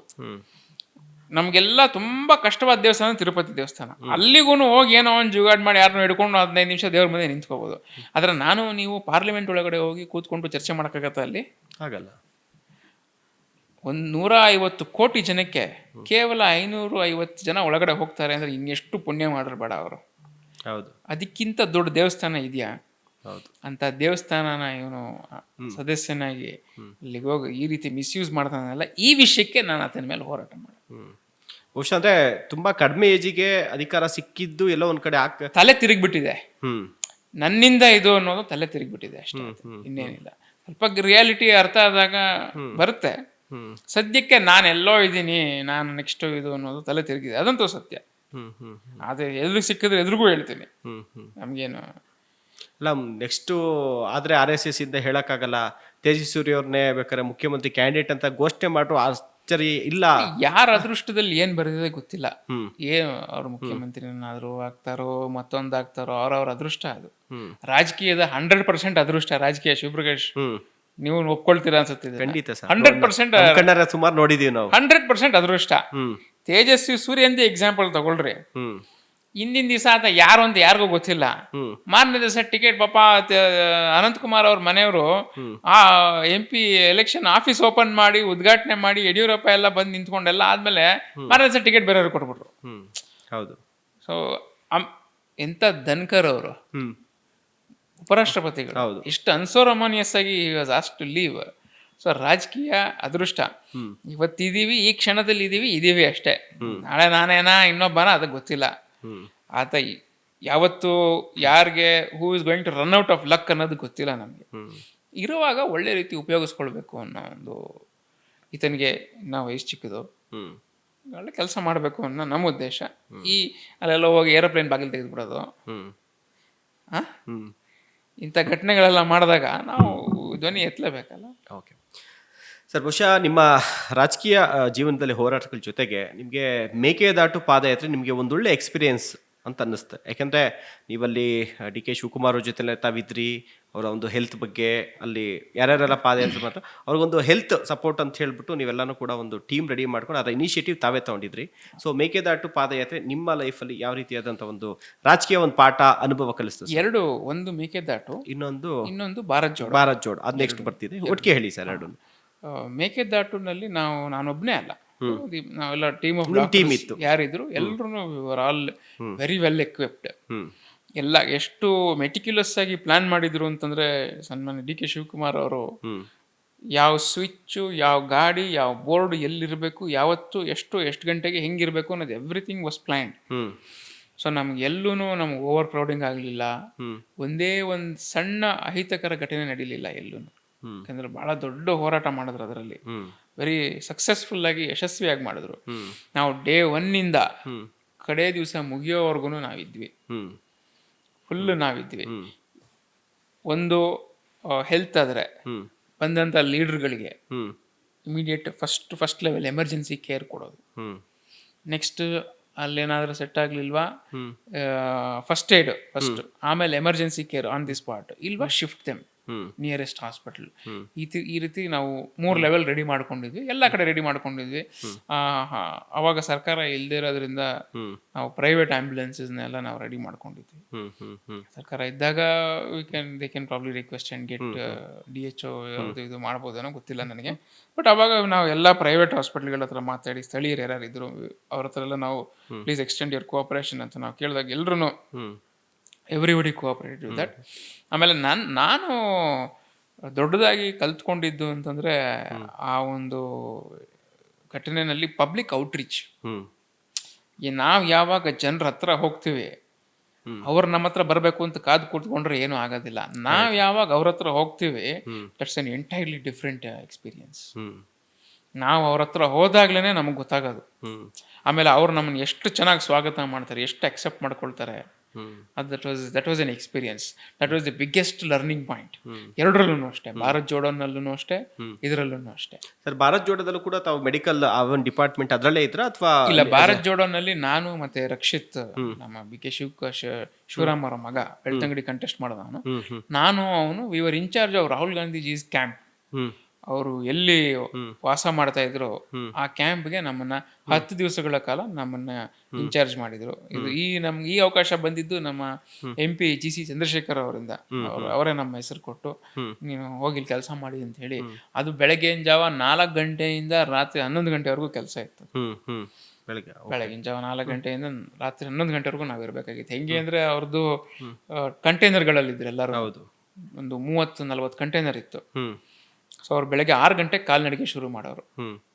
4 ಸೆಟಪ್ ಇಟ್ಕೊಂಡಿದ್ರು. ಇವಾಗ ಪಾಯಿಂಟ್ A ನಲ್ಲಿ ಇದ್ರೆ ಪಾಯಿಂಟ್ B C D ಅಷ್ಟೊತ್ತಿಗೆ ರೆಡಿ ಆಗಿರೋದು. ಸೊ ಇದನ್ನ ಬಿಚ್ಬಿಟ್ಟು ತಿರ್ಗಾ ನೆಕ್ಸ್ಟ್ ಏನ್ ತೆಗೆದು ನೆಕ್ಸ್ಟ್ D ಆದ್ಮೇಲೆ ತಿರ್ಗಾ A ಸಪ್ರೇಟ್ ಇರ್ಲಿಲ್ಲ. ಇಲ್ಲ 4 ಸೆಟ್ ಇತ್ತು ಇದೇ ತರ. ಸೊ ನಾವು ಇವ್ರು ಬೆಳಗ್ಗೆ 6 ಗಂಟೆಗೆ ಇವ್ರಿಗೆ ತಿಂಡಿ ಎಲ್ಲ ರೆಡಿ ಆಗಿರ್ಬೇಕಾಗಿತ್ತು. ಅದನ್ನೆಲ್ಲ ಶಿವಕುಮಾರ್ ಸಾಹೇಬ್ರು ಎಲ್ಲರಿಗೂ ಒಳ್ಳೆ ರೀತಿ ವ್ಯವಸ್ಥೆ ಮಾಡಿದ್ರು. ನಮ್ದೇನಿದ್ರು ಅವ್ರಿಗೆ ಫೆಸಿಲಿಟೇಟ್ ಮಾಡ್ತಾ ಇದ್ವಿ ನಾವು. ಬನ್ನಿ ಇಷ್ಟು ಗಂಟೆಗೆ ಇಲ್ಲಿದೆ ಹಿಂಗಿದೆ. ಅವ್ರು 6:15 ಒಳಗಡೆ ಜಾಗ ಬಿಟ್ಬಿಡೋರು, ಅಲ್ಲಿಂದ ನಡಿಯಕ್ ಶುರು ಮಾಡೋರು. ಸೊ ಅವರು ನಡಿಯಕ್ ಶುರು ಮಾಡಿ ಸ್ವಲ್ಪ ಹೊತ್ತಿಗೆ ಈ ಟ್ರಕ್ಗಳೆಲ್ಲ ಹೋಗೋದು ಆ ಜಾಗಕ್ಕೆ, ನೆಕ್ಸ್ಟ್ ಪಾಯಿಂಟ್ಗೆ. ಆ ಟ್ರಕ್ ಹೋಗೋಷ್ಟ್ರೊಳಗಡೆ ನಾವು ನೆಕ್ಸ್ಟ್ ಪಾಯಿಂಟ್ ಹೋಗಿ ಸೇರ್ಕೋಬೇಕಾಗಿತ್ತು. ಸೊ ಇವ್ರು 6:30 ತಿಂದು ಮುಗಿಸಿದ ತಕ್ಷಣನೇ ನಾವುಗಳು ನೆಕ್ಸ್ಟ್ ಪಾಯಿಂಟ್ಗೆ ಹೋಗ್ತಾ ಇದ್ವಿ. ಅದು ನಾವು ರೆಗ್ಯುಲರ್ ರೋಟಲ್ಲಿ ಹೋಗೋಕ್ಕಾಗ್ತಿಲ್ಲ, ಯಾಕಂದ್ರೆ ರೋಡ್ ಬ್ಲಾಕ್ ಮಾಡ್ಬಿಟ್ಟಿದ್ರು. ಎಲ್ಲೆಲ್ಲೋ ಸಂದಿನಲ್ಲಿ ಹೋಗಿ ಅಲ್ಲಿ ಸೇರ್ಕೊಂಡು ಅಲ್ಲಿ ಅವ್ರಿಗೆ ಕುಡಿಯೋ ನೀರು, ಬಟ್ಟೆ ಒಗೆಯೋ ನೀರಿಂದ ಹಿಡಿದು ಎವ್ರಿಥಿಂಗ್ ಫ್ರಮ್ ಸ್ಕ್ರಾಚ್ ಟು ಏನೇನು ಊಟ ತಿಂಡಿ ಎಲ್ಲ we had to take. Rahul Gandhi ಅವರು ಅಷ್ಟೇ, ಅವರು ಎಲ್ಲರೂ ಏನ್ ತಿಂತಾ ಇದ್ರು ಅವರು ಅದನ್ನೇ ತಗೊಳ್ತಾ ಇದ್ರು. ಅವ್ರಿಗೆ ಸ್ಪೆಷಲ್ ಏನು ಇಲ್ಲ. ಆತ ವೆರಿ ಫಿಟ್ನೆಸ್ ಫ್ರೀಕ್. ರಾತ್ರಿ ಎಲ್ಲ ಅಷ್ಟು ನಡೆದು ಕೂಡ ರಾತ್ರಿ ಎಲ್ಲ ಮಲಗಿದ್ಮೇಲೆ ಒಂದು 1 hour ಸೈಕಲ್ ಹೊಡಿಯೋರು ಒಳಗಡೆ. ಸೈಕಲ್ ಮಾಡೋರು, ಇಲ್ಲ ಬ್ರಿಸ್ಕ್ ವಾಕಿಂಗ್, ಸೈಕ್ಲಿಂಗ್ ಎಲ್ಲ ಮಾಡೋರು. 1 hour 1.5 hour ದಿನ ಪೂರ್ತಿ ನಡೆದಿರ್ತಿರಲ್ಲ, ಅದೇ ಸಾಕಾಗ್ತದೆ. ಇಲ್ಲ ಅಂದ್ರೂ ಮಾಡೋರು, ಫಿಟ್ನೆಸ್ ಫ್ರೀಕ್. ಆಮೇಲೆ ನಾವು ಅವ್ರನ್ನು ಅಷ್ಟೇ ನಡಿಬೇಕಾದ್ರೆ ಯಾವತ್ತೊಂದು ನನಗೆ ಮಂಡಿ ನೋವು, ಇವತ್ತು ಸ್ವಲ್ಪ ಕಾಲ್ ಹಿಂಗ್ ಮಾಡ್ತೀನಿ, ಕಾಲ್ ಸ್ಟ್ರೆಚ್ ಮಾಡಿಸಿ, ಮಸಾಜ್ ಮಾಡಿಸಿ, ಏನು ಕೇಳಿಲ್ಲ ಯಾರು. ಅವ್ರ ಪಾಣಿಗೆ ಅವ್ರು ನಡ್ಕೊಂಡು ಹೋಗ್ತಾ ಇದ್ರು, ಜನರನ್ನ ಮೀಟ್ ಮಾಡ್ತಾ ಇದ್ರು. ಕಂಟೈನರ್ ಎಲ್ಲಾ ರೀತಿಯಾದಂತ ಐಷಾರಾಮಿ ಸೌಲಭ್ಯಗಳು, ಯಾವ ಐಷಾರಾಮಿನೂ ಇಲ್ಲ, ಸೌಲಭ್ಯನೂ ಇಲ್ಲ, ಫಿಸಿಯೋಥೆರಪಿ ಏನು ಇಲ್ಲ, ಬಂಕ್ ಬೆಡ್ ಅಷ್ಟೇ. ಮಿಕ್ಕಿದವ್ರಿಗೆಲ್ಲ 2 ಇಬ್ರಿಬ್ರು ಶೇರ್ ಮಾಡ್ಬೇಕಾಗಿತ್ತು, ಅವ್ರಿಗೆ ಅವ್ರು ಒಬ್ಬರೇ ಇದ್ರು ಅಷ್ಟೇ. ಬಿಟ್ರೆ ಏನು ಅದ್ರೊಳಗಡೆ ಐಷಾರಾಮಿ ಅನ್ನೋ ಸಾಧ್ಯನೇ ಇಲ್ಲ. ಆಮೇಲೆ ಒಂದು ಮೆಡಿಕಲ್ ವ್ಯಾನ್ ಒಂದಿತ್ತು, ಅದರಲ್ಲೂ ಏನಾರು ಯಾರಿಗಾರ ಏನಾದ್ರೆ ಅಲ್ಲೇ ಹೋಗ್ಬೇಕಾಗಿತ್ತು, ಅವರು ಅಲ್ಲೇ ಹೋಗ್ಬೇಕಾಗಿತ್ತು. ಬಟ್ ನಾವು ಅವ್ರೇನು ಯಾವ ಥರ ಯಾವತ್ತೂ ನನಗೆ ಇವತ್ತು ಕಾಲು ನೋವು, ಬೆನ್ನು ನೋವು, ಮಂಡಿ ನೋವು ಏನು ನಾವು ಹೇಳಿದ್ ಕೇಳಿಸ್ಕೊಡ್ಲೇ ಇಲ್ಲ. ರೆಗ್ಯುಲರ್ ಆಗಿ ಏನು ಚೆಕಪ್ ಮಾಡ್ತಾರೋ ಮಾಡ್ತಾ ಇದೀವಿ ಅಷ್ಟೇ. ಫಿಟ್ನೆಸ್ಗೆ ಏನು ಅವ್ರೇನಿಗೆ never showed any signs of fatigue. ಹಾಗೆ ಮೇಕೆದಾಟು, ಭಾರತ್ ಜೋಡೋ ಇವೆರಡು ಯಾತ್ರೆಗಳು ಈ ಬಾರಿ ಇಷ್ಟು ದೊಡ್ಡ ಮಟ್ಟದ ಬಹುಮತ ಅದೇ ಕಾರಣ. ಯಾವತ್ತೂ ಅಷ್ಟೇ ಒಬ್ಬ ನಾಯಕ ಯಾವಾಗ ಜನರ ಹತ್ರ ಹೋಗ್ತಾನೆ ಅದು ಜನ ಅಕ್ಸೆಪ್ಟ್ ಮಾಡ್ಕೊಳ್ತಾರೆ ಅನ್ನೋದಕ್ಕೆ ಇದೆರಡೇ ಸಾಕ್ಷಿ. ಈ 2 ಘಟನೆ 2 ಸಾಕ್ಷಿ. ನಮ್ಗೆ ಇದ್ರಲ್ಲಿ ನಾವು ಕಲ್ತಿದ್ದು ಆಸ್ ಯಂಗ್ಸ್ಟರ್ಸ್ ಪಬ್ಲಿಕ್ ಔಟ್ರೀಚ್ ಎಷ್ಟು ಇಂಪಾರ್ಟೆಂಟ್ ಅನ್ನೋದು. ನಾವು ಜನದ ಹತ್ರ ಹೋಗ್ಲೇಬೇಕು, ಯಾರೇ ಇರ್ಬೋದು, ಇವತ್ತು ರಾಜಕೀಯ ಯಾರೇ ಮಾಡ್ಬೇಕು ಅಂತಿದಾರೋ ಜನರ ಹತ್ರ ನಾವು ಹೋದಾಗ್ಲೇ ನಮಗೆ ಅರ್ಥ ಆಗೋದು, ಜನ ನಮ್ಮನ್ನ ಅಕ್ಸೆಪ್ಟ್ ಮಾಡ್ಕೊಳ್ಳೋದು. ಓಕೆ ಸರ್, ಈಗ ನೀವು ಬರೀ ಈ ಒಂದು ಯಾವುದು ಬಸವನಗುಡಿ ಆಗಿರ್ಬೋದು, ಈ ಬೆಂಗಳೂರು ಸೌತ್ ಏನಿದೆ ಆ ಕಡೆ ಕಾನ್ಸಂಟ್ರೇಟ್ ಮಾಡ್ತಿದ್ರಿ. ಈಗ ವಕ್ತಾರರಾಗಿದ್ರಿ, ಟಿವಿನಲ್ಲಿ ಬರ್ತೀರಿ, ಎಲ್ಲ ವಿಚಾರಗಳನ್ನ ತಿಳ್ಕೊಬೇಕಾಗಿತ್ತು ಅವಾಗ. ಜೊತೆಗೆ KPCC ಜನರಲ್ ಸೆಕ್ರೆಟರಿ ಮಾಡಿದ್ಮೇಲೆ ಜವಾಬ್ದಾರಿ ಹೇಗೆ ಅಂತ ಸರ್? ಅಂದರೆ ನಿಮ್ಗಾಗಿದ್ದ ಎಕ್ಸ್ಪೀರಿಯೆನ್ಸು ತುಂಬ, ಯಾಕಂದರೆ ಈ ಪೋಸ್ಟ್ ಸಿಗಬೇಕು ಅಂದರೆ ತುಂಬ ಜಾಸ್ತಿ ಎಕ್ಸ್ಪೀರಿಯೆನ್ಸ್ ಆಗಬೇಕು. ನಿಮ್ಗೆ ಸ್ವಲ್ಪ ಕಡಿಮೆ ಎಕ್ಸ್ಪೀರಿಯೆನ್ಸಲ್ಲೇ ನಿಮಗೆ ಈ ಪೋಸ್ಟ್ ಸಿಕ್ತು. ಸೊ ನಿಮಗೆ ಆ ಇಡೀ ಸ್ಟೇಟ್ನ ಒಂದು ಮ್ಯಾನೇಜ್ ಮಾಡಬೇಕಾಗತ್ತೆ, ಪಕ್ಷದ ಚಟುವಟಿಕೆಗಳು, ಕಾರ್ಯಕರ್ತರ ಸಮಸ್ಯೆಗಳು. ಸೊ ನಿಮ್ಮ ಮೆಚುರಿಟಿಗೆ, ನಿಮ್ಮ ಅನುಭವಕ್ಕೆ ಇದು ನಿಭಾಯಿಸ್ತಾ ಇದ್ದೀರಾ ಅಥವಾ ಎಲ್ಲ ರಿಸ್ಕ್ ಅನ್ಸಿದ್ಯಾ? ಅಲ್ಲ, ರಿಸ್ಕ್ ಏನಿಲ್ಲ, ಕೆಲಸ ಮಾಡ್ಬೋದು, ಏನು ತೊಂದರೆ ಇಲ್ಲ. ಅಂದ್ರೆ ಈಗ ನಮ್ಗೆ of course I am incharge state general secretary. ಏನ್ ಮಾಡಿದ್ದಾರೆ, ಈಗ ದೊಡ್ಡದಾಗಿರೋದ್ರಿಂದ ಹೆಂಗೆ ಕಾರ್ಯಾಧ್ಯಕ್ಷರು ಮಾಡಿದಾರಲ್ಲ, ಸೊ ಅಲ್ಲೇ ಪ್ರಾಂತ್ಯಕ್ಕೆ ಅವರನ್ನ ಇಟ್ಟಿದ್ದಾರೆ. ನಮ್ಗೆ ನಮ್ಗೆ ಇಮಿಡಿಯೇಟ್ ಆಗಿ ಇನ್ಚಾರ್ಜ್ ಅಂತ ನಮ್ GC ಚಂದ್ರಶೇಖರ್ ಅವರು ಈಸ್ ಅ 24/7 ವರ್ಕರ್. ಅವರು ಪಕ್ಷಕ್ಕಾಗಿ ಆಮೇಲೆ ವೆರಿ ಮೆಟಿಕ್ಯುಲಸ್ ಆಗಿ ತುಂಬಾ ಒಳ್ಳೆ ರೀತಿಯಾಗಿ ಎಲ್ಲರದನ್ನು ಜೊತೆಗೆ ತಗೊಂಡು ಕೆಲಸ ಮಾಡ್ತಾ ಇದ್ದಾರೆ. ಅವರು ಇಸ್ ಅ ಟಾಸ್ಕ್ ಮಾಸ್ಟರ್. ಇಂಥ ಕಡೆ ಹೋಗಿ ಇಂಥ ಮಾಡ್ಬೇಕಷ್ಟೇ, ಮಾಡ್ತೀಯ ಬೇರೆಯವ್ರನ್ನ ಕಳಿಸಲ್ಲ, ಎರಡೇ ಕೇಳೋದು. ನೀನು ಹೋಗಿ ಮಾಡ್ತೀಯಾ ಇಲ್ಲ ಬೇರೆಯವ್ರನ್ನ ಕಳಿಸ್, ಆಗಲ್ಲ ಅಂತ ಹೇಳ, ನಮ್ಗೇನು ಇದಿಲ್ಲ ಅಂತ. ಸೊ ಈ ಥರ ಇದ್ದಾಗ ನಮ್ಗೇನು ಆಪ್ಷನ್ನೇ ಇಲ್ಲ, ನಾವು ಕೆಲಸ ಮಾಡಬೇಕು. ಮಾಡಿದ್ದೀವಿ. ನಾನು ಪ್ರಸ್ತುತ ಮಲ್ಲೇಶ್ವರಂ ಇನ್ಚಾರ್ಜ್ ಇದ್ದೀನಿ. ಇನ್ಚಾರ್ಜ್. ಅದು it's not a very good constituency for us ಇವತ್ತಿನ ದಿವಸಕ್ಕೆ. But once upon a time ಡಿಲಿಮಿಟೇಷನ್ಗೆ ಮುಂಚೆ it was a very good Congress hold. ಯಾಕಂದರೆ ಎಮ್ ಆರ್ ಸೀತಾರಾಮ್ ಅವರು ಅಲ್ಲಿ ಸಾಕಷ್ಟು ಸತಿ ಗೆದ್ದಿದ್ದಾರೆ. ಬಟ್ ಜನಕ್ಕೆ ತುಂಬ ಅಸಮಾಧಾನ ಇದೆ ಅಲ್ಲಿರೋಂಥ ಶಾಸಕರ ಮೇಲೆ. ಹೋಪ್ಫುಲಿ ಈ ಸಲ ಒಳ್ಳೆ ರಿಸಲ್ಟ್ ಬರುತ್ತೆ ಅನ್ನೋ ಒಂದು ನಂಬಿಕೆ ನನಗಿದೆ. ಈಗ ಮಲ್ಲೇಶ್ವರಂ ಜಾಸ್ತಿ ಜನ ಒಂದು ಬ್ರಾಹ್ಮಣ ಕಮ್ಯುನಿಟಿಗೆ ಸೇರಿದಂಥವ್ರು ಇದ್ದಾರೆ, ತಾವು ಕೂಡ ಬ್ರಾಹ್ಮಣ ಕಮ್ಯುನಿಟಿಗೆ ಸೇರಿದ. ಎಲ್ಲೋ ಬಹುಶಃ ಮುಂದಿನ 2028 ಚುನಾವಣೆಗೆ ಅಲ್ಲಿ ನಿಮ್ಗೇನಾದರೂ ಕೂಡ ಅಭ್ಯರ್ಥಿ ಮಾಡಬೇಕು ಅನ್ನೋಂಥ ಉದ್ದೇಶ ಇಟ್ಕೊಂಡು ಏನಾದರೂ ಮಲ್ಲೇಶ್ವರಮೇ ಕೊಟ್ಟಿದ್ದಾರಾ ಅಂತ? ಇಲ್ಲ, ಹಂಗಿಲ್ಲ. ನಾನು ಬಸವನಗುಡಿನಲ್ಲಿ ಕೆಲಸ ಮಾಡಿದ್ದೆ. ಬಸವನಗುಡಿ ಟಿಕೆಟ್ ಕೇಳಿದ್ವಿ ಆವಾಗ. ಸೊ ನಾವು ಕೆಲಸ ಮಾಡಿದಂಥ ಕಡೆ ನಮಗೆ ಕೆಲಸ ಕೊಡೋದಿಲ್ಲ. ಇಲ್ಲೇ ಆಕಾಂಕ್ಷಿ ಆಗಿದ್ದರಿಂದ ಇಲ್ಲಿ ಕೊಡಲ್ಲ, ಬೇರೆ ಕಡೆ ಕೊಡಬೇಕು, ಅಲ್ಲಿ ಕೊಟ್ಟಿದ್ದಾರೆ ಅಷ್ಟೇ. ಬಹುಶಃ ಆ ಥರದ್ದು ಏನಾದ್ರು ಒಂದು ಅವಕಾಶ ಸಿಕ್ಕಿದ್ರೆ? ಇಲ್ಲ, ಅಲ್ಲಿ ಇವತ್ತಿನ ದಿವಸ ಯಾರು ನಮ್ಮ 2023ನೇ ಅಭ್ಯರ್ಥಿ ಯಾರಿದ್ರು ಅವರು ಇವತ್ತು ಒಳ್ಳೆ ಕೆಲಸ ಮಾಡ್ತಾ ಇದ್ದಾರೆ. ಅವ್ರಿಗೆ ಕೊಡಬೇಕು ಅನ್ನೋದು ನನ್ನ ಭಾವನೆ ಇದೆ. ಆತನಿಗೆ ಗೆಲ್ಲೋ ಎಲ್ಲ ಲಕ್ಷಣಗಳಿದ್ದಾವೆ. ಓಕೆ ಸರ್, ನಾನು ತುಂಬ ಹತ್ತಿರದಿಂದ ನೋಡಿದ್ಕೆ ಇದನ್ನು ಕೇಳ್ತಾ ಇದ್ದೀನಿ. ತುಂಬ ಅಧಿಕಾರ, ನಿಮ್ಮ ಪಕ್ಷ ಅಧಿಕಾರಕ್ಕೆ ಬರೋವರೆಗೂ ಕೂಡ ನಾನು ನಿಮ್ಮನ್ನು ಹತ್ರದಿಂದ ನೋಡಿರೋದು ಕೇಳ್ತಾ ಇದ್ದೀನಿ. ಡಿ ಕೆ ಶಿವಕುಮಾರ್ ಜೊತೆಲಿ ಇರ್ತಿದ್ರಿ, ಎಲ್ಲರ ಥರ ಮಾಧ್ಯಮಗಳಿಗಾಗಲಿ ಡಿ ಕೆ ಶಿವಕುಮಾರ್ ಕಾಣಿಸ್ಕೊತಾ ಇರಲಿಲ್ಲ. ಆದರೆ ಡಿ ಕೆ ಶಿವಕುಮಾರ್ ಅವರು ಮಾಡ್ತಾ ಇದ್ದಂಥ ಮೇಜರ್ ಏನು ವರ್ಕ್ಗಳು, ಪ್ಲ್ಯಾನ್ಗಳು, ಆಪ್ರೇಷನ್ಸ್ ಇದೆಯಲ್ಲ, ಆ ಜೊತೆನಲ್ಲಿ ಬ್ಯಾಕಪ್ಪಲ್ಲಿ ನೀವು ಇದ್ದೇ ಇರ್ತೀರಿ. ಬ್ಯಾಕಪ್ಪಲ್ಲಿ ಅವ್ರ ಜೊತೆ ಕಾರಲ್ಲೇ ಹೋಗ್ತಾ ಇರ್ತಿದ್ರಿ. ಅಧಿಕಾರಕ್ಕೆ ಬಂದಮೇಲೆ ನೀವೆಲ್ಲೂ ಕೂಡ ಡಿ ಕೆ ಶಿವಕುಮಾರ್ ಜೊತೆ ಕಾಣಿಸ್ಕೊತಾ ಇರಲಿಲ್ಲ. ಯಾವುದೋ ಒಂದು ಲೆಟ್ರ್ ಇಟ್ಕೊಂಡು ಬಂದಿದ್ದು ನಾನು ನೋಡಿಲ್ಲ. ಯಾಕಂದರೆ ನಾನು ಕೂಡ ಒಂದು ವರ್ಷ ಅವರು DCM ಆದಮೇಲೆ ಡ್ಯೂಟಿ ಮಾಡಿದ್ದೀನಿ. ಒಂದು ಲೆಟ್ರ್ ಇಟ್ಕೊಂಬಂದಿಲ್ಲ, ಒಂದು 4 ಜನ ಯಾರನ್ನೂ ಕರ್ಕೊಂಬಂದು ನೀವು ಒಂದು ಟ್ರಾನ್ಸ್ಫರು, ಮತ್ತೊಂದು ಒಂದು ಟೆಂಡರು ಯಾವುದ್ರಲ್ಲೂ ಕಾಣಿಸ್ಕೊಳೋದೇ ಇಲ್ಲ. ನೀವೆಲ್ಲಿ ಕಾಣಿಸ್ಕೊತಿದ್ದೀರಾ ಅಂತಂದರೆ ಅವರೆಲ್ಲರೂ ಚಾಪರಲ್ಲಿ ಹೋದರೆ ಅವ್ರ ಜೊತೆ ಹೋಗ್ತೀರಿ, ಅಥವಾ ಬೇರೆ ರಾಜ್ಯಕ್ಕೆ ಹೋದಾಗ ಕಾಣಿಸ್ಕೊತೀರಿ, ಡೆಲ್ಲಿಗೆ ಹೋದಾಗ, ಫಾರಿನ್ಗೆ ಹೋದಂತೂ ಆಲ್ಮೋಸ್ಟ್ ನೀವು ಅವ್ರ ಜೊತೆಲಿ ಇದ್ದೇ ಇರ್ತೀರಿ. ಯಾಕೆ ಸರ್ ಇದು ಅಂತ? ಅಂದರೆ ಜೊತೆಲಿ ಹೋಗೋದಲ್ಲ, ಯಾಕೆ ಅಧಿಕಾರ ಬಂದಮೇಲೆ ಎಲ್ಲೋ ನೀವೇ ದೂರ ಆಗ್ಬಿಟ್ರಾ? ಇಲ್ಲ, ಅಂದರೆ ಈಗ ಅಧಿಕಾರ ಇದ್ದಾಗ ನಾನು ಅವ್ರ ಮೇಲೆ ನಮಗೆ ಯಾವತ್ತಿದ್ರೂ ಪ್ರೀತಿ ವಿಶ್ವಾಸ ಇದ್ದೇ ಇದೆ. ಅಂದರೆ ಪಕ್ಷಾತೀತವಾಗಿ, ನಾನು ಅವರೇನೋ ಕಾಂಗ್ರೆಸ್ ಪಾರ್ಟಿನಲ್ಲಿ ಇದೀನಿ ಅಂತ ಹೇಳ್ತಾ ಇಲ್ಲ. With R without Congress we love him, we respect him. ನಮ್ಮ ಅವರು ಸಂಬಂಧದಲ್ಲಿ ನಾನು ಹೇಳ್ತಾ ಇದ್ದೀನಿ. ಪಕ್ಷ ಅಧಿಕಾರಕ್ಕೆ ಬರಕ್ಕೆ ಮುಂಚೆ ಅವ್ರ ಜೊತೆ ನಾವು ಓಡಾಡ್ತಾ ಇದ್ವಿ, ಈಗಲೂ ಓಡಾಡ್ತೀನಿ ಅವ್ರ ಜೊತೆ. ಪ್ರಸ್ತುತ ಇವಾಗ ಅವ್ರ ಕಾರ್ನಲ್ಲಿ ನಾನು ಯಾವಾಗ ಬೇಕಾದ್ರೆ ಹೋಗಿ ಕೂತ್ಕೋಬೋದು, ಅವ್ರು ನಮ್ಗೇನು ಬೇಡ ಅನ್ನಲ್ಲ. ಆದ್ರೆ ನನಗೆ ಬುದ್ಧಿ ಇರಬೇಕು, ನನಗೆ ವಿವೇಚನೆ ಇರಬೇಕು. ಸರ್, ನಾವು ನೋಡಿದ್ವಿ ಕಾಂಪಿಟೇಷನ್ ಇದೆ ಅದರಲ್ಲಿ, ನಾನು ಹೋಗ್ತೀನಿ ಅಂತ ಕರೆದ್ರು ನೀವು ಹೋಗ್ತಿಲ್ವಲ್ಲ, ಯಾಕೆ? ನಾನೇ ಹೋಗಿ ಕೂತ್ಕೊಂಡ್ರೆ ಈಗ ಅಧಿಕಾರದಲ್ಲಿದ್ದಾರೆ, ಅವರಿಂದ ಕೆಲಸ ಆಗ್ಬೇಕಾಗಿರೋಂಥವ್ರು, ಅಥವಾ ಪಬ್ಲಿಕ್ ಔಟ್ರೀಚ್ ಇರ್ಬೋದು, ಅಥವಾ ಜನ MLAಗಳು ಇಂಥವ್ರು ಹೋಗಿ ಅವ್ರ ಸಮಯ, his time should be well utilised. ನಾನು ಯಾವಾಗ ಬೇಕಾದ್ರೂ ಹೋಗಿ ಏನು ಬೇಕಾದ್ರೂ ನಾನು ಅವ್ರನ್ನ ಕೇಳ್ಬೋದು, ಹೇಳ್ಬೋದು, ನನಗೂ ಇವತ್ತೋ ನಾಳೆನೋ ನಡೆಯುತ್ತೆ. ಇವಾಗ ಯಾರೋ ಒಂದು 5 ಜನ MLAಗಳು ಇರ್ತಾರೆ, ಅವ್ರಿಗೆ he is pressed for time. 24 ಗಂಟೆಗಳನ್ನು ಸಾಲದು ಅವ್ರಿಗೆ ಇವತ್ತು. ಅಂಥದ್ರಲ್ಲಿ ಕಾರಲ್ಲಿ ನಾವೇ ಹೋಗಿ MLAಗಳನ್ನ, ನಾವು ಸುತ್ತ ಇರೋರು ನಾವು ಹೋಗಿ ಅವ್ರ ಕಾರಲ್ಲಿ MLAಗಳನ್ನ, ಅಥವಾ ಇಂಪಾರ್ಟೆಂಟ್ ಲೀಡರ್ಸ್ನ, ಅಥವಾ ಯಾರ ಜನಸಾಮಾನ್ಯರಿಗೆ ಏನಾರು ತುಂಬ ಕಷ್ಟದಲ್ಲಿರುವಂಥವ್ರು ನಾವು ಹೋಗಿ ಕೂರಿಸ್ಬೇಕು. ಹೋಗಪ್ಪ ದಾರಿಲಿ ಹೋಗ್ತಾ ಮಾತಾಡ್ಕೊಂಡು ಹೋಗೋದು, ನಾನೇ ಹೋಗಿ ಕಾಂಪಿಟೇಷನ್ ನಾನೇ ಹೋಗಿ ಕೂತ್ಕೊಂಡ್ಬಿಟ್ಟು ಬಾಗ್ಲಾಕೊಳ್ಳೋದಲ್ಲ. ಇದು ದಿಸ್ ಇಸ್ ಮೈ ಬಿಲೀಫ್, ನನ್ನ ನಂಬಿಕೆ ಇದು. ಹಂಗಾಗಿ ನಾನು ಬೇರೆ ಏನು ಇಲ್ಲದೆ ಇದ್ರೆ, ಬೇರೆ ಯಾರು ಇಲ್ಲದೆ ಇದ್ರೆ ಅವ್ರ ಜೊತೆ ಓಡಾಡ್ತೀನಿ.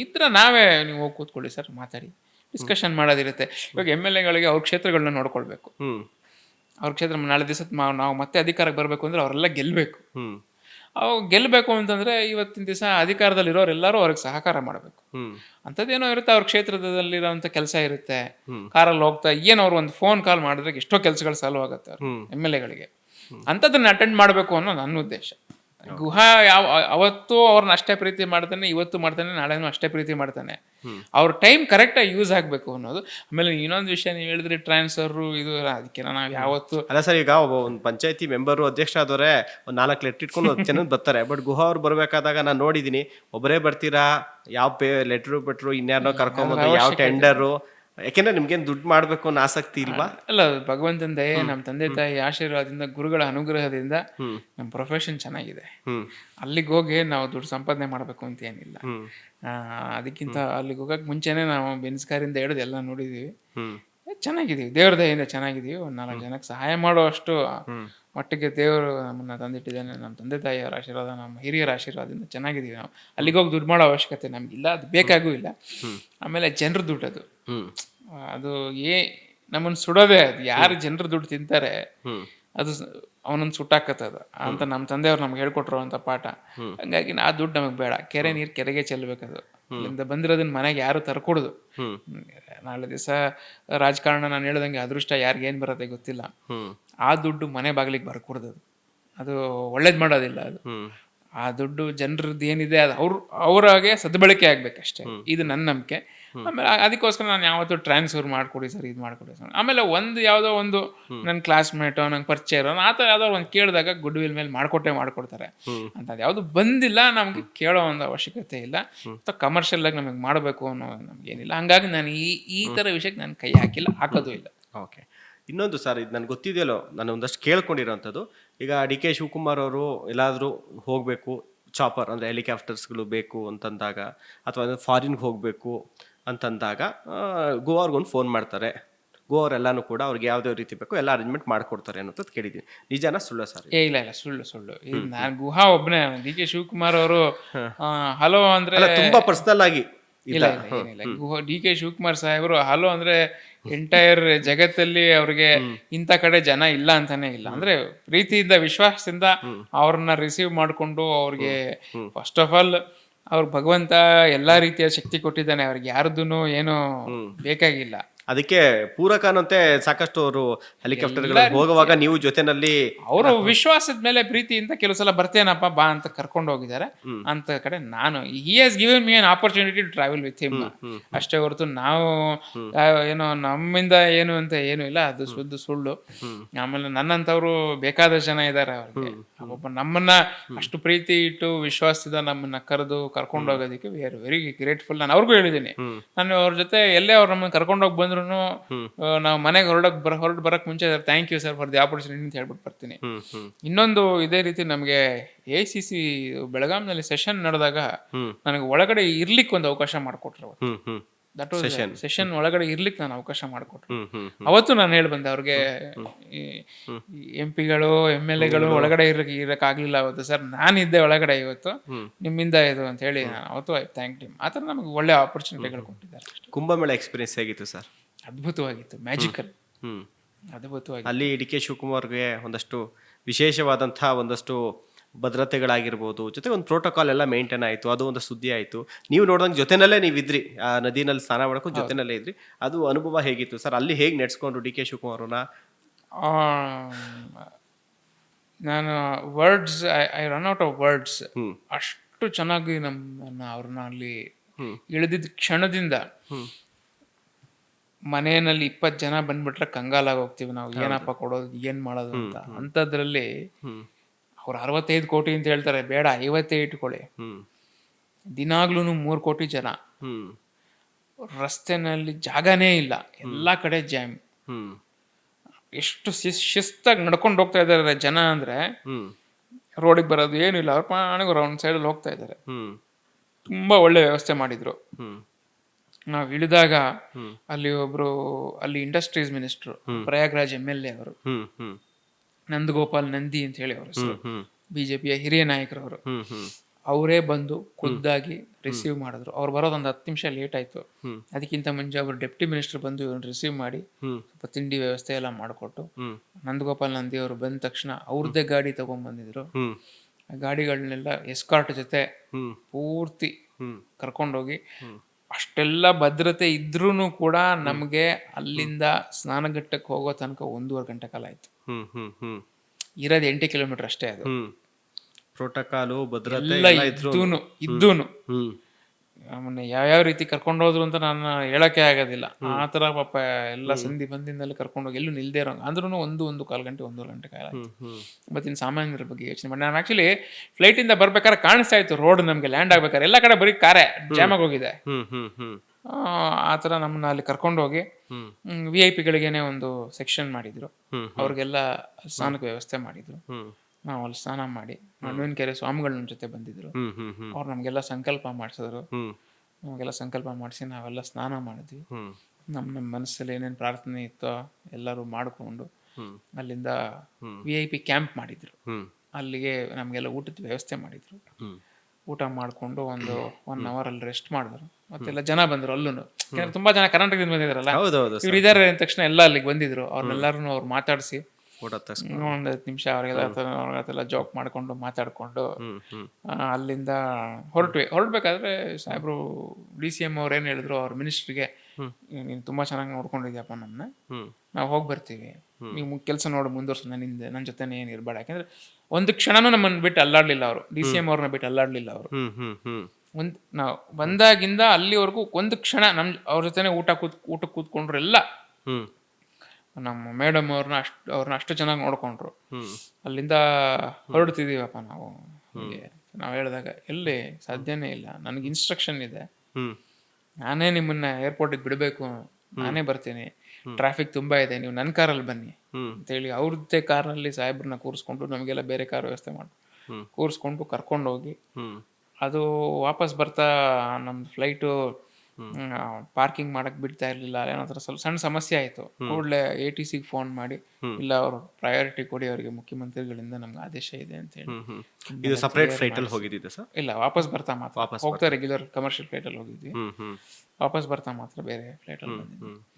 ನಮ್ಗೆ ಆ ಫ್ಲೈಟ್ ನಾವು ಬೋರ್ಡ್ ಮಾಡಿ ನಾವು ಹೊರಟಿದೀವಿ ಅಂತ ಸಾಹೇಬ್ರು ಅವರು ಫೋನ್ ಮಾಡೋರ್ಗು ಅಲ್ಲೇ ಇದ್ರು, ಅಷ್ಟು ಚೆನ್ನಾಗಿ ನೋಡ್ಕೊಂಡ್ರು. ಇವತ್ತು ನನಗೆ ಪ್ರೋಟೋಕಾಲ್ ಕೆಲಸ ಹಾಕಿದ್ರೆ ನಾನೇ ಎಷ್ಟು ಚೆನ್ನಾಗಿ ನೋಡ್ಕೊಳ್ತೀನೋ ಇಲ್ವೋ, ಅಂದ್ರೆ ನಮ್ಗೆಲ್ಲ ಪಾಠ ತೋರಿಸ್ಬಿಟ್ಟು ಅವ್ರು ಹೆಂಗ್ ನೋಡ್ಕೊಳ್ಬೇಕು ಒಬ್ಬ ಅತಿಥಿನ ಅಂತ. ಪಕ್ಷ ನಮ್ದು ಬೇರೆ ಇರ್ಬೋದು, ನಮ್ಮ ಐಡಿಯಾಲಜಿ ಬೇರೆ ಇರ್ಬೋದು, ಆದ್ರೆ ಅವತ್ತು ಅವ್ರು ಮಾಡಿದಂತ ಒಂದು ವಿಷಯನ ನಾವು ಒಪ್ಕೊಳ್ಳೇಬೇಕು. ಬಹಳ ಚೆನ್ನಾಗಿ ನೋಡ್ಕೊಂಡ್ರು. ಎಸ್ ಸರ್, ಈಗ DK ಶಿವಕುಮಾರ್ ಸಾಹೇಬ್ರು ವಿಚಾರಕ್ಕೆ ಬಂದರೆ, ತುಂಬ ಇಬ್ಬರು ಗುರೂಜಿಗಳನ್ನ, ಅವ್ರು ಯಾವುದೇ ಒಂದು ಕೆಲಸಗಳನ್ನ ಮಾಡಬೇಕು ಅಂತಂದಾಗ ಇಬ್ಬರು ಗುರೂಜಿಗಳ ಮೇಲೆ ಅವರು ತುಂಬ ಪ್ರಿಯಾರಿಟಿಯನ್ನು ಕೊಡ್ತಾರೆ. ಒಂದು ತಮ್ಮ ತಂದೆಯವರು ದ್ವಾರಕಾನಾಥ್ ಗುರೂಜಿಯವ್ರಗಳನ್ನ ಭೇಟಿ ಮಾಡಿ ಒಂದಷ್ಟು ಸಲಹೆಗಳನ್ನ ಕೇಳ್ತಾರೆ. ಅದು ಬಿಟ್ಟರೆ ತಾವು ಹೇಳಿದಾಗೆ ನೊಣವಿನ ಕೆರೆಯ ಏನು ಶ್ರೀಗಳಿದ್ದಾರೆ ಅವರನ್ನು. ಸೊ ಹೇಗೆ ಸರ್ ಇದೊಂದು ಬಾಂಡಿಂಗು, ನೀವು ಜೊತೆನಲ್ಲಿ ಇರ್ತೀರಿ, ತುಂಬ ಇದು ಅವರ ಪರ್ಸ್ನಲ್ಲು, ಬಟ್ ಆದರೂ ಕೂಡ ನಿಮ್ಗೊಂದಷ್ಟು ಗೊತ್ತಿರುತ್ತಲ್ಲ, ಆ ಒಂದು ಕಾರಣಕ್ಕೋಸ್ಕರ ಕೇಳ್ತಾ ಇದ್ದೀನಿ ಸರ್. ಅಲ್ಲ, ಅವರು ನಾನು ಚರ್ಚೆ ಮಾಡ್ಬೇಕಾದ್ರೆ ನಾನೇನು ಅಲ್ಲಿ ಒಳಗಡೆ ಇರೋದಿಲ್ಲ. ನನ್ಗೇನು ಅದ್ರ ಬಗ್ಗೆ ಏನ್ ಮಾತಾಡ್ತಾರೆ, ಅಲ್ಲಿ ಏನ್ ಹೇಳ್ತಾರೆ ಅನ್ನೋದು ನನಗೆ ಗೊತ್ತಿಲ್ಲ. ನಾನು ಒಂದ್ಸತಿ ನಂಬಿಕೆ ತುಂಬಾ ದೇವ್ರ ಮೇಲೆ ಇವತ್ತು BJPಯವರು ದೇವರು ಜಾತಿ ಮೇಲೆ ರಾಜಕಾರಣ ಮಾಡ್ತಾರೆ. ಇದು ಯಾರಿಗೂ ಗೊತ್ತಿಲ್ಲದೆ ಇರೋಂಗೆ ಸುಮಾರು 350 ದೇವಸ್ಥಾನ ಜೀರ್ಣೋದ್ಧಾರ ಮಾಡಿದ್ದಾರೆ DK ಶಿವಕುಮಾರ್ ಅವರು. 355 DCM ಆದ್ಮೇಲೆ ಅಥವಾ ಇಲ್ಲ ಮುಂಚೆ, DCM ಆಗಕ್ ಮುಂಚೆ, ವೈಯಕ್ತಿಕ DCM ಆಗಿ ನಾನು ಹೇಳ್ತಾನೆ ಇಲ್ಲ. ಅವರ ಕ್ಷೇತ್ರ ಸುತ್ತಮುತ್ತ 350 ದೇವಸ್ಥಾನ ಜೀರ್ಣೋದ್ಧಾರ ಮಾಡಿದ್ದಾರೆ.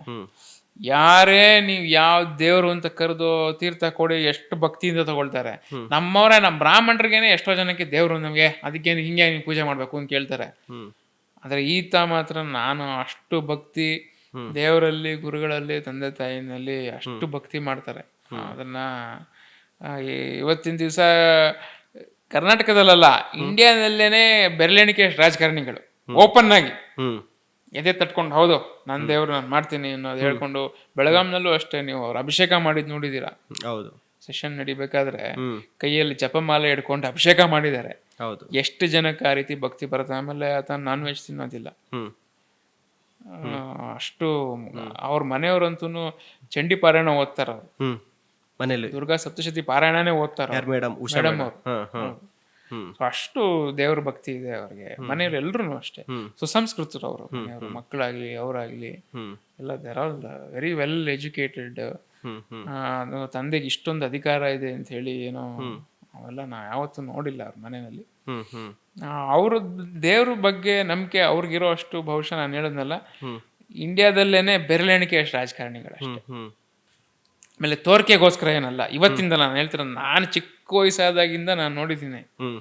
ಅವತ್ತು ದೇವರು ಗುರುಗಳ ಮೇಲೆ ಏನು ನಂಬಿಕೆ ಇತ್ತು, ಭಕ್ತಿ ಇತ್ತು, ಇವತ್ತಿಗೂ ಅದೇ ಇದೆ, ಇನ್ನ ಹೆಚ್ಚಾಗಿದೆ ಹೊರತು ತೋರಿಕೆಗಲ್ಲ. ಏನೋ ರಾಜಕೀಯಕ್ಕೋಸ್ಕರ, ಓಟ್ಗೋಸ್ಕರ ಏನು ಹೋಗಿ ಜಾಗಟೆ ಬಾರಿಸಿ ಎಲ್ಲೋ ಹನುಮಾನ್ ಚಾಲೀಸ ಆಗಿದ್ ಏನೋ ಅದೇನೋ ಇಶ್ಯೂ ತಗೊಂಡು ಮಾಡೋ ಅಂತ ರಾಜಕಾರಣಿ ಅಲ್ಲ. ಸರ್, ಈಗ ತಂದೆಯವರು ಈ ವಿಚಾರಕ್ಕೆ, ಈಗ DK ಶಿವಕುಮಾರ್ ಅವರು ಮುಖ್ಯಮಂತ್ರಿ ಅನ್ನುವಂಥ ವಿಚಾರಕ್ಕೆ ತಂದೆಯವರು ಏನಾದರೂ ಕೂಡ ಹೇಳಿದಾರ, ಈ ನೀವು ಮುಖ್ಯಮಂತ್ರಿ ಆಗೇ ಆಗ್ತೀರಾ? ದೇವರಾಜ ಅರಸರು ಹೇಳ್ದಾಗೆ ತಮ್ಮ ತಂದೆಯವರು DK ಶಿವಕುಮಾರ್ ಅವ್ರಿಗೆ, ನೀವು ಮುಖ್ಯಮಂತ್ರಿ ಆಗೇ ಆಗ್ತೀರಾ, ನಮ್ಗೆ ಟೈಮ್ ಬೇಡ, ಟೈಮ್ ಹೇಳಿದ್ರೆ ನೀವು ಕಾಂಟ್ರವರ್ಸಿ ಆಗ್ಬಿಡುತ್ತೆ, ಬೇಡ ಹಾಗೆ ಆಗ್ತೀರಾ ಅನ್ನೋವಂಥ ಒಂದು ಭರವಸೆ. ಅದನ್ನ ಅವರು ಅವ್ರು ಏನೇನು ಹೇಳಬೇಕು ಅಂತಿದ್ರೆ ಮಾಧ್ಯಮಕ್ಕೆ ಬೇಕಾದಷ್ಟು ಸತಿ ಹೇಳಿದ್ದಾರೆ. ಈ ಪ್ರಶ್ನೆ ನೀವು ಅವ್ರನ್ನೇ ಕೇಳಬೇಕು. ಅವ್ರ ಪರವಾಗಿ ಈ ಪ್ರಶ್ನೆ ನಾನು ಆನ್ಸರ್ ಮಾಡಲ್ಲ. ಆದರೆ ನಮ್ಮೆಲ್ರಿಗೂ ಇದೆ, ನಮ್ಮ ಮನಸ್ಸಿನಲ್ಲಿ, ನಾವು ನಮ್ಮ ಪ್ರಾರ್ಥನೆಯಲ್ಲಿ ಕೂಡ ಇದೆ, ಅವ್ರು ಮುಖ್ಯಮಂತ್ರಿಗಳಾಗಬೇಕು ಅನ್ನೋದು ನಮ್ಮಲ್ಲಿ. ಅದನ್ನು ನಾನು ಬಹಿರಂಗವಾಗಿ, ನನ್ನ ವೈಯಕ್ತಿಕ ಭಾವನೆ ಇದು. ಓಕೆ, ನೀವು ಕಾಂಗ್ರೆಸ್ ಪರ್ಸನ್ ಆಗಿ ಮಾತಾಡ್ತಿಲ್ಲ, ವೈಯಕ್ತಿಕವಾಗಿ ಈ ಎಲ್ರಿಗೂ ಅವರ ಆಸೆ ಇರುತ್ತೆ. ಇವಾಗ ಅವ್ರಿಗೆ ಗೊತ್ತಿರೋರು ಅದೇ ಥರ ನಾನು ಭಗವಂತನ ನಾನು ಪ್ರಾರ್ಥನೆ ಮಾಡ್ತೀನಿ, ಅವ್ರಾಗ್ಲಿ ಅಂತ ಹೇಳಿ ನನ್ನ ಪ್ರಾರ್ಥನೆ ಇದೆ. ಒಂದ್ ದಿವಸ ಆಗ್ತಾರೆ ಅನ್ನೋ ನಂಬಿಕೆ ನಮಗಿದೆ. ಓಕೆ ಸರ್, ಈ ರಾಜಕೀಯದ ಮಧ್ಯದಲ್ಲಿ ತಾವು ಹೋರಾಟ, ರಾಜಕೀಯದ ಮಧ್ಯದಲ್ಲಿ ತಮ್ಮ ಸೇವೆ ಏನು ವೃತ್ತಿ ಏನಿದೆ, ವೈದ್ಯಕೀಯ ವೃತ್ತಿ, ಅದನ್ನು ಹೇಗೆ ನಿಭಾಯಿಸ್ತಾ ಇದ್ದೀರಾ ಸರ್? ಯಾವುದೋ ನಿಮ್ಗೆ ತುಂಬ ಖುಷಿ ಕೊಟ್ಟಿದೆ ಸರ್? ಫಸ್ಟ್ ಆಫ್ ಆಲ್ ಹೋರಾಟದಲ್ಲ, ರಾಜಕೀಯದಲ್ಲ, ಅಥವಾ ನಿಮ್ಮ ವೃತ್ತಿ ಏನಿದೆ ವೈದ್ಯಕೀಯ ಸೇವೆ? ಎಲ್ಲನೂ ನಮ್ಗೆ ಖುಷಿನೇ.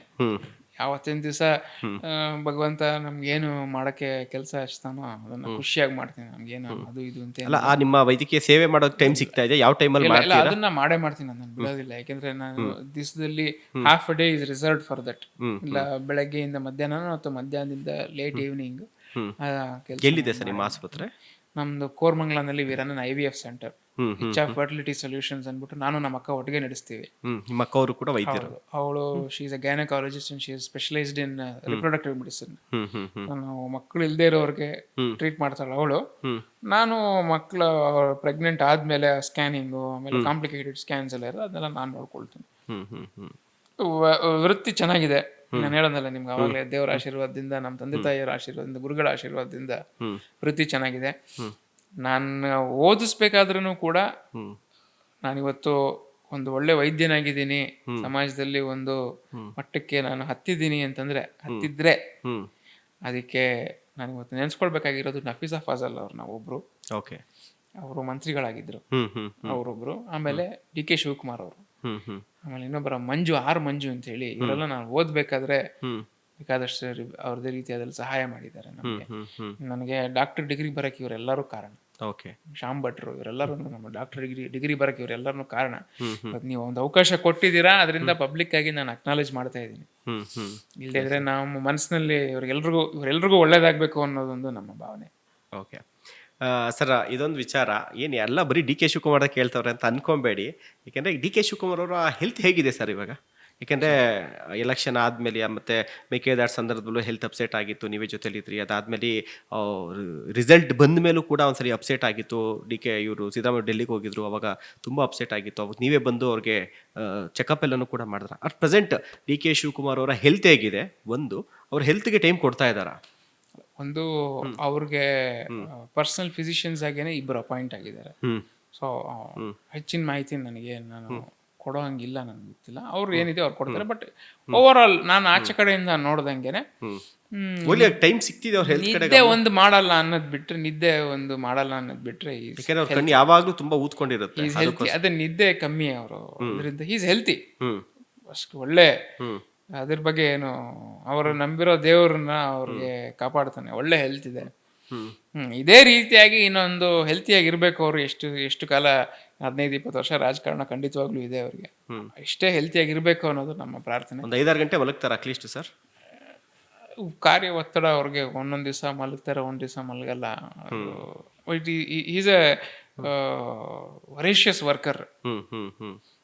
ನಮ್ಗೇನೆ ಬೆಳಗ್ಗೆಯಿಂದ ಸಾಯಂಕಾಲ ಪೇಷಂಟ್ ನೋಡೋದು, ನಾವು ಒಂದು 50 ಜನ ಪೇಷಂಟ್ ನೋಡಿದಕ್ಕೆ ಮನೆಗೆ ಬಂದಪ್ಪ ಸಾಕಪ್ಪ ಅಂತ ಅನ್ಸುತ್ತೆ ನಮ್ಗೆ. ಅಂತದ್ರಲ್ಲಿ ಅವರು 100 ಜನ ನೋಡ್ಬೇಕು, ಎಲ್ರದ್ದು ಕಷ್ಟ ಕೇಳ್ಬೇಕು. ನಾನ್ ಬಂದು ಅವ್ರ ಮೇಲೆ ಚಾಡಿ ಹೇಳ್ತೀನಿ, ಅವ್ನು ಹಂಗ್ ಮಾಡ ಅಂತ ಹೇಳ್ತೀನಿ, ನನ್ನನ್ ಕೇಳ್ಬೇಕು. ಆಮೇಲೆ ನನ್ನ ಎದುರುಗಡೆ ಬಂದು ಅವ್ನ್ ಬಂದು ಗುಹಾ ಹಿಂಗ್ ಮಾಡ ಅಂತ ಅದನ್ನು ಕೇಳ್ಬೇಕು. ಅವ್ರಿಗೂ ಸಮಾಧಾನ ಮಾಡ್ಬೇಕು, ಅಧಿಕಾರಿಗಳನ್ನ ನೋಡ್ಬೇಕು, ಅವ್ರ ಕ್ಷೇತ್ರ ಜನ ನೋಡ್ಬೇಕು, ಮೀಡಿಯಾ 2 ಡಿಪಾರ್ಟ್ಮೆಂಟ್ ಸಮಾಧಾನ ಮಾಡಬೇಕು. ಇದರಿಂದ ಈಸ್ ಆಬ್ವಿಯಸ್ಲಿ ಈಸ್ ಪ್ರೆಷರ್ಡ್. ನಮ್ಮ ಇಚ್ಛೆ ಅವ್ರು ಇನ್ನೊಂದು ಸ್ವಲ್ಪ ನಿದ್ದೆ ಮಾಡಬೇಕು, ಅವರು ಆರೋಗ್ಯಕ್ಕೆ ಇನ್ನೊಂಚೂರು ಟೈಮ್ ಡೆಡಿಕೇಟ್ ಮಾಡಬೇಕು ಅಂತ ನಾನು ಅವ್ರಿಗೂ ಕೂಡ ಹೇಳಿದ್ದೀನಿ ಪರ್ಸನಲ್ ಆಗಿ. This is what I wish that he does. ಇನ್ನೊಂದು ಸ್ವಲ್ಪ ಅವರು, ಯಾಕೆಂದ್ರೆ ಇನ್ನ ಫ್ಯೂಚರ್ನ ತಲೆನಲ್ಲಿ ಇಟ್ಕೊಂಡು ಮಾಡಬೇಕು. ಬಟ್ ಅವ್ರ ಮನೆಯಲ್ಲಿ they are all very concerned. ನಾನು ಹೇಳ್ದಂಗೆ 2 ಡಾಕ್ಟರ್ನ ಅಪಾಯಿಂಟ್ ಮಾಡಿದ್ದಾರೆ. ಸೊ ಅವ್ರು ಏನಿದೆ ಅವ್ರು ಕರೆಕ್ಟಾಗಿ ನೋಡ್ಕೊಳ್ತಾರೆ. ಓಕೆ, ಇನ್ನು ಸರ್ ಈಗ ಸರ್ಕಾರದ ವಿಚಾರಕ್ಕೆ ಬಂದ್ಬೇಡ. ಸೊ 2.5 ವರ್ಷ ದಾಟ್ತಾ ಇದೆ ಈಗ ಆಲ್ರೆಡಿ ಕಾಂಗ್ರೆಸ್ ಸರ್ಕಾರ ಅಧಿಕಾರಕ್ಕೆ ಬಂದು. ಆ್ಯಸ್ ಎ ಕಾಂಗ್ರೆಸ್ ಮ್ಯಾನ್ ಆಗಿ ಒಂದು ಜವಾಬ್ದಾರಿಯುತ ಸ್ಥಾನದಲ್ಲಿ ತಾವು ಕೂಡ ಇದ್ದೀರಿ. ಸೊ ತಮ್ಮ ಸರ್ಕಾರದ ಒಂದು ಕೆಲಸ ಕಾರ್ಯಗಳು, ಗ್ಯಾರಂಟಿ ಸ್ಕೀಮ್ಗಳ ಬಗ್ಗೆ ತಮಗೆ ಕಾಂಗ್ರೆಸ್ ಪರ್ಸನ್ ಜೊತೆಗೆ ಒಬ್ಬ ನಾರ್ಮಲ್ ಮನುಷ್ಯನಾಗಿ ಒಬ್ಬ ಮತದಾರನಾಗಿ ತಮ್ಗೇನ್ ಅನಿಸ್ತಿದೆ ಸರ್? ಸ್ಯಾಟಿಸ್ಫ್ಯಾಕ್ಷನ್ ಇದೆಯಾ?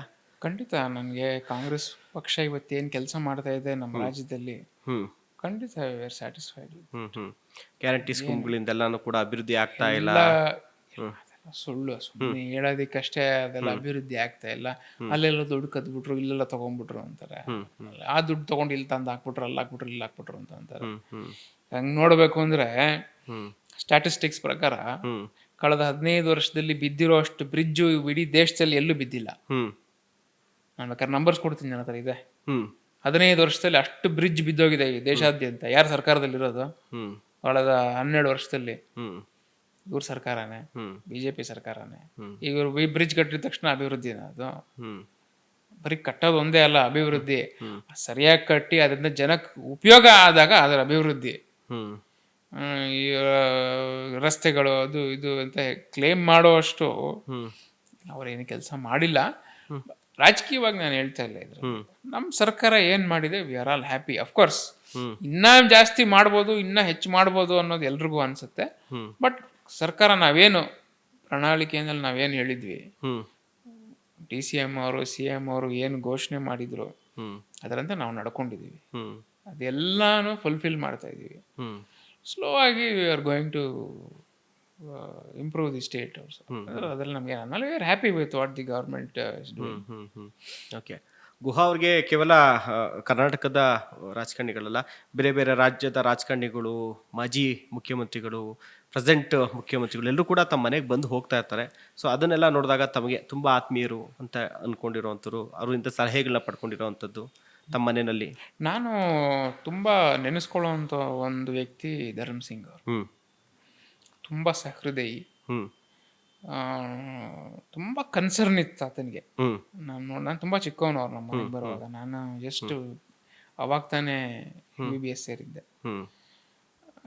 ನಮ್ಮನ್ನ ಎಷ್ಟು ಚೆನ್ನಾಗಿ ಮಾತಾಡ್ಸೋರು ಅಂದ್ರೆ, ಕರೆದು ನಮ್ಮ ಕೆನ್ನೆ ಎಲ್ಲ ಸವರಿ, ಮುಖ್ಯಮಂತ್ರಿ ಆಗಿದ್ದಾಗ ನಮ್ ಕರೆದು ನಮ್ಮ ಕೆನ್ನೆ ಎಲ್ಲ ಸವರಿ, ಚಿಕ್ಕ ಮಕ್ಕಳನ್ನ ಮಾತಾಡಿಸ್ತಾರಲ್ಲ, ಎಳೆ ಮಕ್ಕಳನ್ನ ಆ ಥರ ಜಾಯ್ನ್ ಆಗಿದೆ, ಎಳೆ ಮಕ್ಕಳನ್ನ ಮಾತಾಡಿಸ್ತಾರಲ್ಲ ಆ ಥರ ಮಾತಾಡಿಸಿ ನಮ್ಮನ್ನೆಲ್ಲ, ನಾನು ಅಂತಾನೆ ಅಲ್ಲ, ನಾನು ಗೊತ್ತಿದ್ದವನು ಅಂತಲ್ಲ, ಯಾರಿದ್ರು ಅದೇ ಥರ ಮಾತಾಡ್ಸೋರು. ಆಮೇಲೆ ಇವಾಗ ಸಾಮಾನ್ಯ ಏನಾಗುತ್ತೆ, ನೀವು ಒಂದು ರಾಜಕಾರಣಿ ಜೊತೆ, ಪ್ರಭಾವಿ ರಾಜಕಾರಣಿ ಜೊತೆ ಹೋದಾಗ ಅವ್ರು ಅವ್ರದ್ದನ್ನೇ ಮಾತ್ರ ನೋಡ್ತಾ ಇರ್ತಾರೆ, ಅವ್ರ ಪಣಕ್ಕೆ ನಡ್ಕೊಂಡು ಹೋಗ್ತಾರೆ. ನೀವು ತಿಂದ್ರ ಬಿಟ್ರ ಏನಕ್ಕೆ ಕೇರೆ ಮಾಡಲ್ಲ. ನಾನು ಒಂದೊಂದು ದಿವಸ ಅವ್ರ ಮುಖ್ಯಮಂತ್ರಿಗಳಿದ್ದಾಗ ಅವ್ರ ಜೊತೆ ಕುಕ್ಕೆ ಸುಬ್ರಹ್ಮಣ್ಯಗೆ ಹೋದೆ ನಾನು ಕಾರ್ನಲ್ಲಿ. ಕಾರಲ್ಲಿ ಕೂತ್ಕೊಳ್ಬೇಕಾದ್ರೆ ಈಗ ಧರ್ಮ್ ಸಿಂಗ್ ಅವರು, ಅವ್ರ ಹೆಂಡತಿಯವರು ಪ್ಲಸ್ PSO ಯಾರು ಇರ್ತಾರೆ ಅವ್ರು ಕಾರಲ್ಲಿ ಕೂತ್ಕೊಂಡ್ರು. ನನಗೆ ಕಾರ್ ಇರಲಿಲ್ಲ ಅಂತ ನಾನು ಸುಮ್ಮನೆ ನಿಂತ್ಕೊಂಡಿದ್ದೆ ಅಲ್ಲೇ. ಕಾರ್ ನಿಲ್ಲಿಸಿ ಇಳಿದ್ಬಿಟ್ಟು ಅವ್ರದ್ದೊಂದು ಸ್ಪೇರ್ ಕಾರ್ ಇತ್ತು, ಅದೆಲ್ಲ ನನ್ನ ಕೂರಿಸ್ಬಿಟ್ಟು ನನ್ನ ಕಾರ್ ಹಿಂದೆನೇ ಇರಬೇಕು ಅಂತೇಳಿ ನನ್ನ ಕೂರಿಸಿದ್ರು ಒಳಗಡೆ. ನಾನು ಯಾರ್ರೀ, ಸ್ಟೂಡೆಂಟ್ ಅಷ್ಟೇ ಅಷ್ಟೇ, ಇನ್ನು ಅವಾಗ ಪಾರ್ಟಿನೆಲ್ಲ ಗುರುತಿಸ್ಕೊಂಡಿರ್ಲಿಲ್ಲ, ಏನೂ ಇಲ್ಲ. ನಾನು ಇಂಥವ್ರ ಮಗ ಅನ್ನೋದು ಬಿಟ್ರೆ ನಾನು ಸ್ಟೂಡೆಂಟ್. ನಾನು ಕರ್ಕೊಂಡು ಹೋಗ್ಬೇಕಾಗೂ ಇರಲಿಲ್ಲ ಅವರೇನು. ಕೂರಿಸಿ ಆಮೇಲೆ ಸಕಲೇಶ್ಪುರದಲ್ಲಿ ನಿಲ್ಸಿದ್ರು. ಅದೆಲ್ಲ ಪಾರ್ಟಿಯವರು ಎಲ್ಲರೂ ಗೊತ್ತಲ್ಲ, ಮುಖ್ಯಮಂತ್ರಿಗಳು ಬಂದಾಗ ಸಿಕ್ಕಾಪಟ್ಟೆ ಜನ ಬಂದರು ಎಲ್ಲರೂ. ಅವರು ಇನ್ಸ್ಪೆಕ್ಷನ್ ಬಂಗ್ಲೋ ಒಳಗಡೆ ಹೋದ್ರು. ನಾನು ಕಾರಲ್ಲೇ ಇದ್ದೆ, ನಾನೇನು ಇಳಿಯಕ್ಕೆ ಹೋಗಲಿಲ್ಲ. ನನಗೇನು ನಮ್ಗೆ ಗೊತ್ತಿಲ್ಲ ಈ ಥರ. 5 ನಿಮಿಷ ಆದಮೇಲೆ ಅವ್ರ ಗನ್ಮ್ಯಾನ್ ಓಡ್ ಬಂದ, ಸರ್ ಸಾಹೇಬ್ರು ಕರೀತಿದ್ದಾರೆ ಬರ್ಬೇಕಂತ. ಒಳಗಡೆ ಹೋದೆ. ಅವ್ರ ಪಕ್ಕ ಒಂದು ಜಾಗ ಇಟ್ಕೊಂಡಿದ್ರು ಡೈನಿಂಗ್ ಟೇಬಲ್ ಮೇಲೆ. ತಿಂಡಿ ತಿನ್ನಕ್ಕೆ ಹೋಗಿದ್ರು ಒಳಗಡೆ ಅವರು. ಪಕ್ಕ ಜಾಗ ಇಟ್ಕೊಂಡು ಡೈನಿಂಗ್ ಟೇಬಲ್ ನನಗೆ 2 ನೀರು ದೋಸೆ ಹಾಕ್ಸಿ ತಿಂಡಿ ತಿನ್ನಿಸಿ ಆಮೇಲೆ ನಾನು ಕರ್ಕೊಂಡ್ಬಂದ್ರು. ಸೊ ಈ ಥರ ಕನ್ಸರ್ನ್ ಇತ್ತು. ಆಮೇಲೆ ಎಲ್ಲಾರನ್ನೂ ಬ್ಯಾಲೆನ್ಸ್ ಮಾಡೋರು. ನಾನು ಅವ್ರ ಮನೆಯಿಂದ ಒಬ್ರು ಬೇಜಾರಾಗಿ ಆಚೆ ಹೋಗಿದ್ದೆ ನಾನು ನೋಡಿಲ್ಲ. ಎಲ್ಲರೂ ನಗಿಸ್ಬಿಡೋರು, ಏನೋ ಒಂದು ಶಾಯರಿನೋ ಹೇಳಿ ಏನೋ ಅಂತೇಳಿ ನಗಿಸ್ಬಿಡೋರು. ಸೊ ಈ ವ್ಯಕ್ತಿ ನನಗೆ ಬಹಳ ಹತ್ರದಿಂದ ನಾನು ನೋಡಿದ್ದು. ಇನ್ನೊಬ್ರು ಅದೇ ತರ ವಿಲಾಸರಾವ್ ದೇಶಮುಖ್ ಅವರು. ಅವರು ಅಷ್ಟೇ, ಒಂಚೂರು ಅವ್ರಿಗೆ ಅದೊಂದು ಒಂದು ಅಹಂಕಾರ ಆಗಲಿ ದುರಹಂಕಾರ ಆಗಲಿ ಏನೂ ಇಲ್ಲ. ಒಳ್ಳೆ ಚಾರಿಸ್ಮ್ಯಾಟಿಕ್ ಲೀಡರು. ನಮ್ಮನ್ನೆಲ್ಲ ಒಂದು ದಿವಸ ಈ ಪಂಡ್ರಾಪುರದ ಹತ್ರ ಅದು ಒಂದು ಹಳ್ಳಿಗೆ ಕರ್ಕೊಂಡು ಹೋಗಿದ್ರು. ದೇವಸ್ಥಾನಕ್ಕೆ ಹೋದ್ಮೇಲೆ ಅಲ್ಲಿ 2 ಫ್ಯಾಕ್ಷನ್ ಮಧ್ಯೆ ಒಂದು ಸ್ವಲ್ಪ ಜಗಳ ನಡೀತಾ ಇತ್ತು. ನಮ್ಮ ತಂದೆನೂ ಬಂದಿದ್ರು. ಅವ್ರ ಭಾಷೆನಲ್ಲಿ ಹೇಳಿದ್ರು, ಏ ಮೊಟಾಂಚ ಗುರುಜಿಯೇ ಇನ್ಕ ಆಶೀರ್ವಾದ ಲೇಲೋ, ಅಬ್ ದೋನೋ ಜಗಳನ್ನ ಬಂದ್ ಕರೋ ಅಂತ. ದೊಡ್ಡ ಗುರುಗಳು ಬಂದಿದ್ದಾರೆ, ಅವ್ರ ಆಶೀರ್ವಾದ ಕೊಡಿ, ಇಬ್ರು ಜಗಳಾಡೋದು ನಿಲ್ಸಿ ಅಂತ.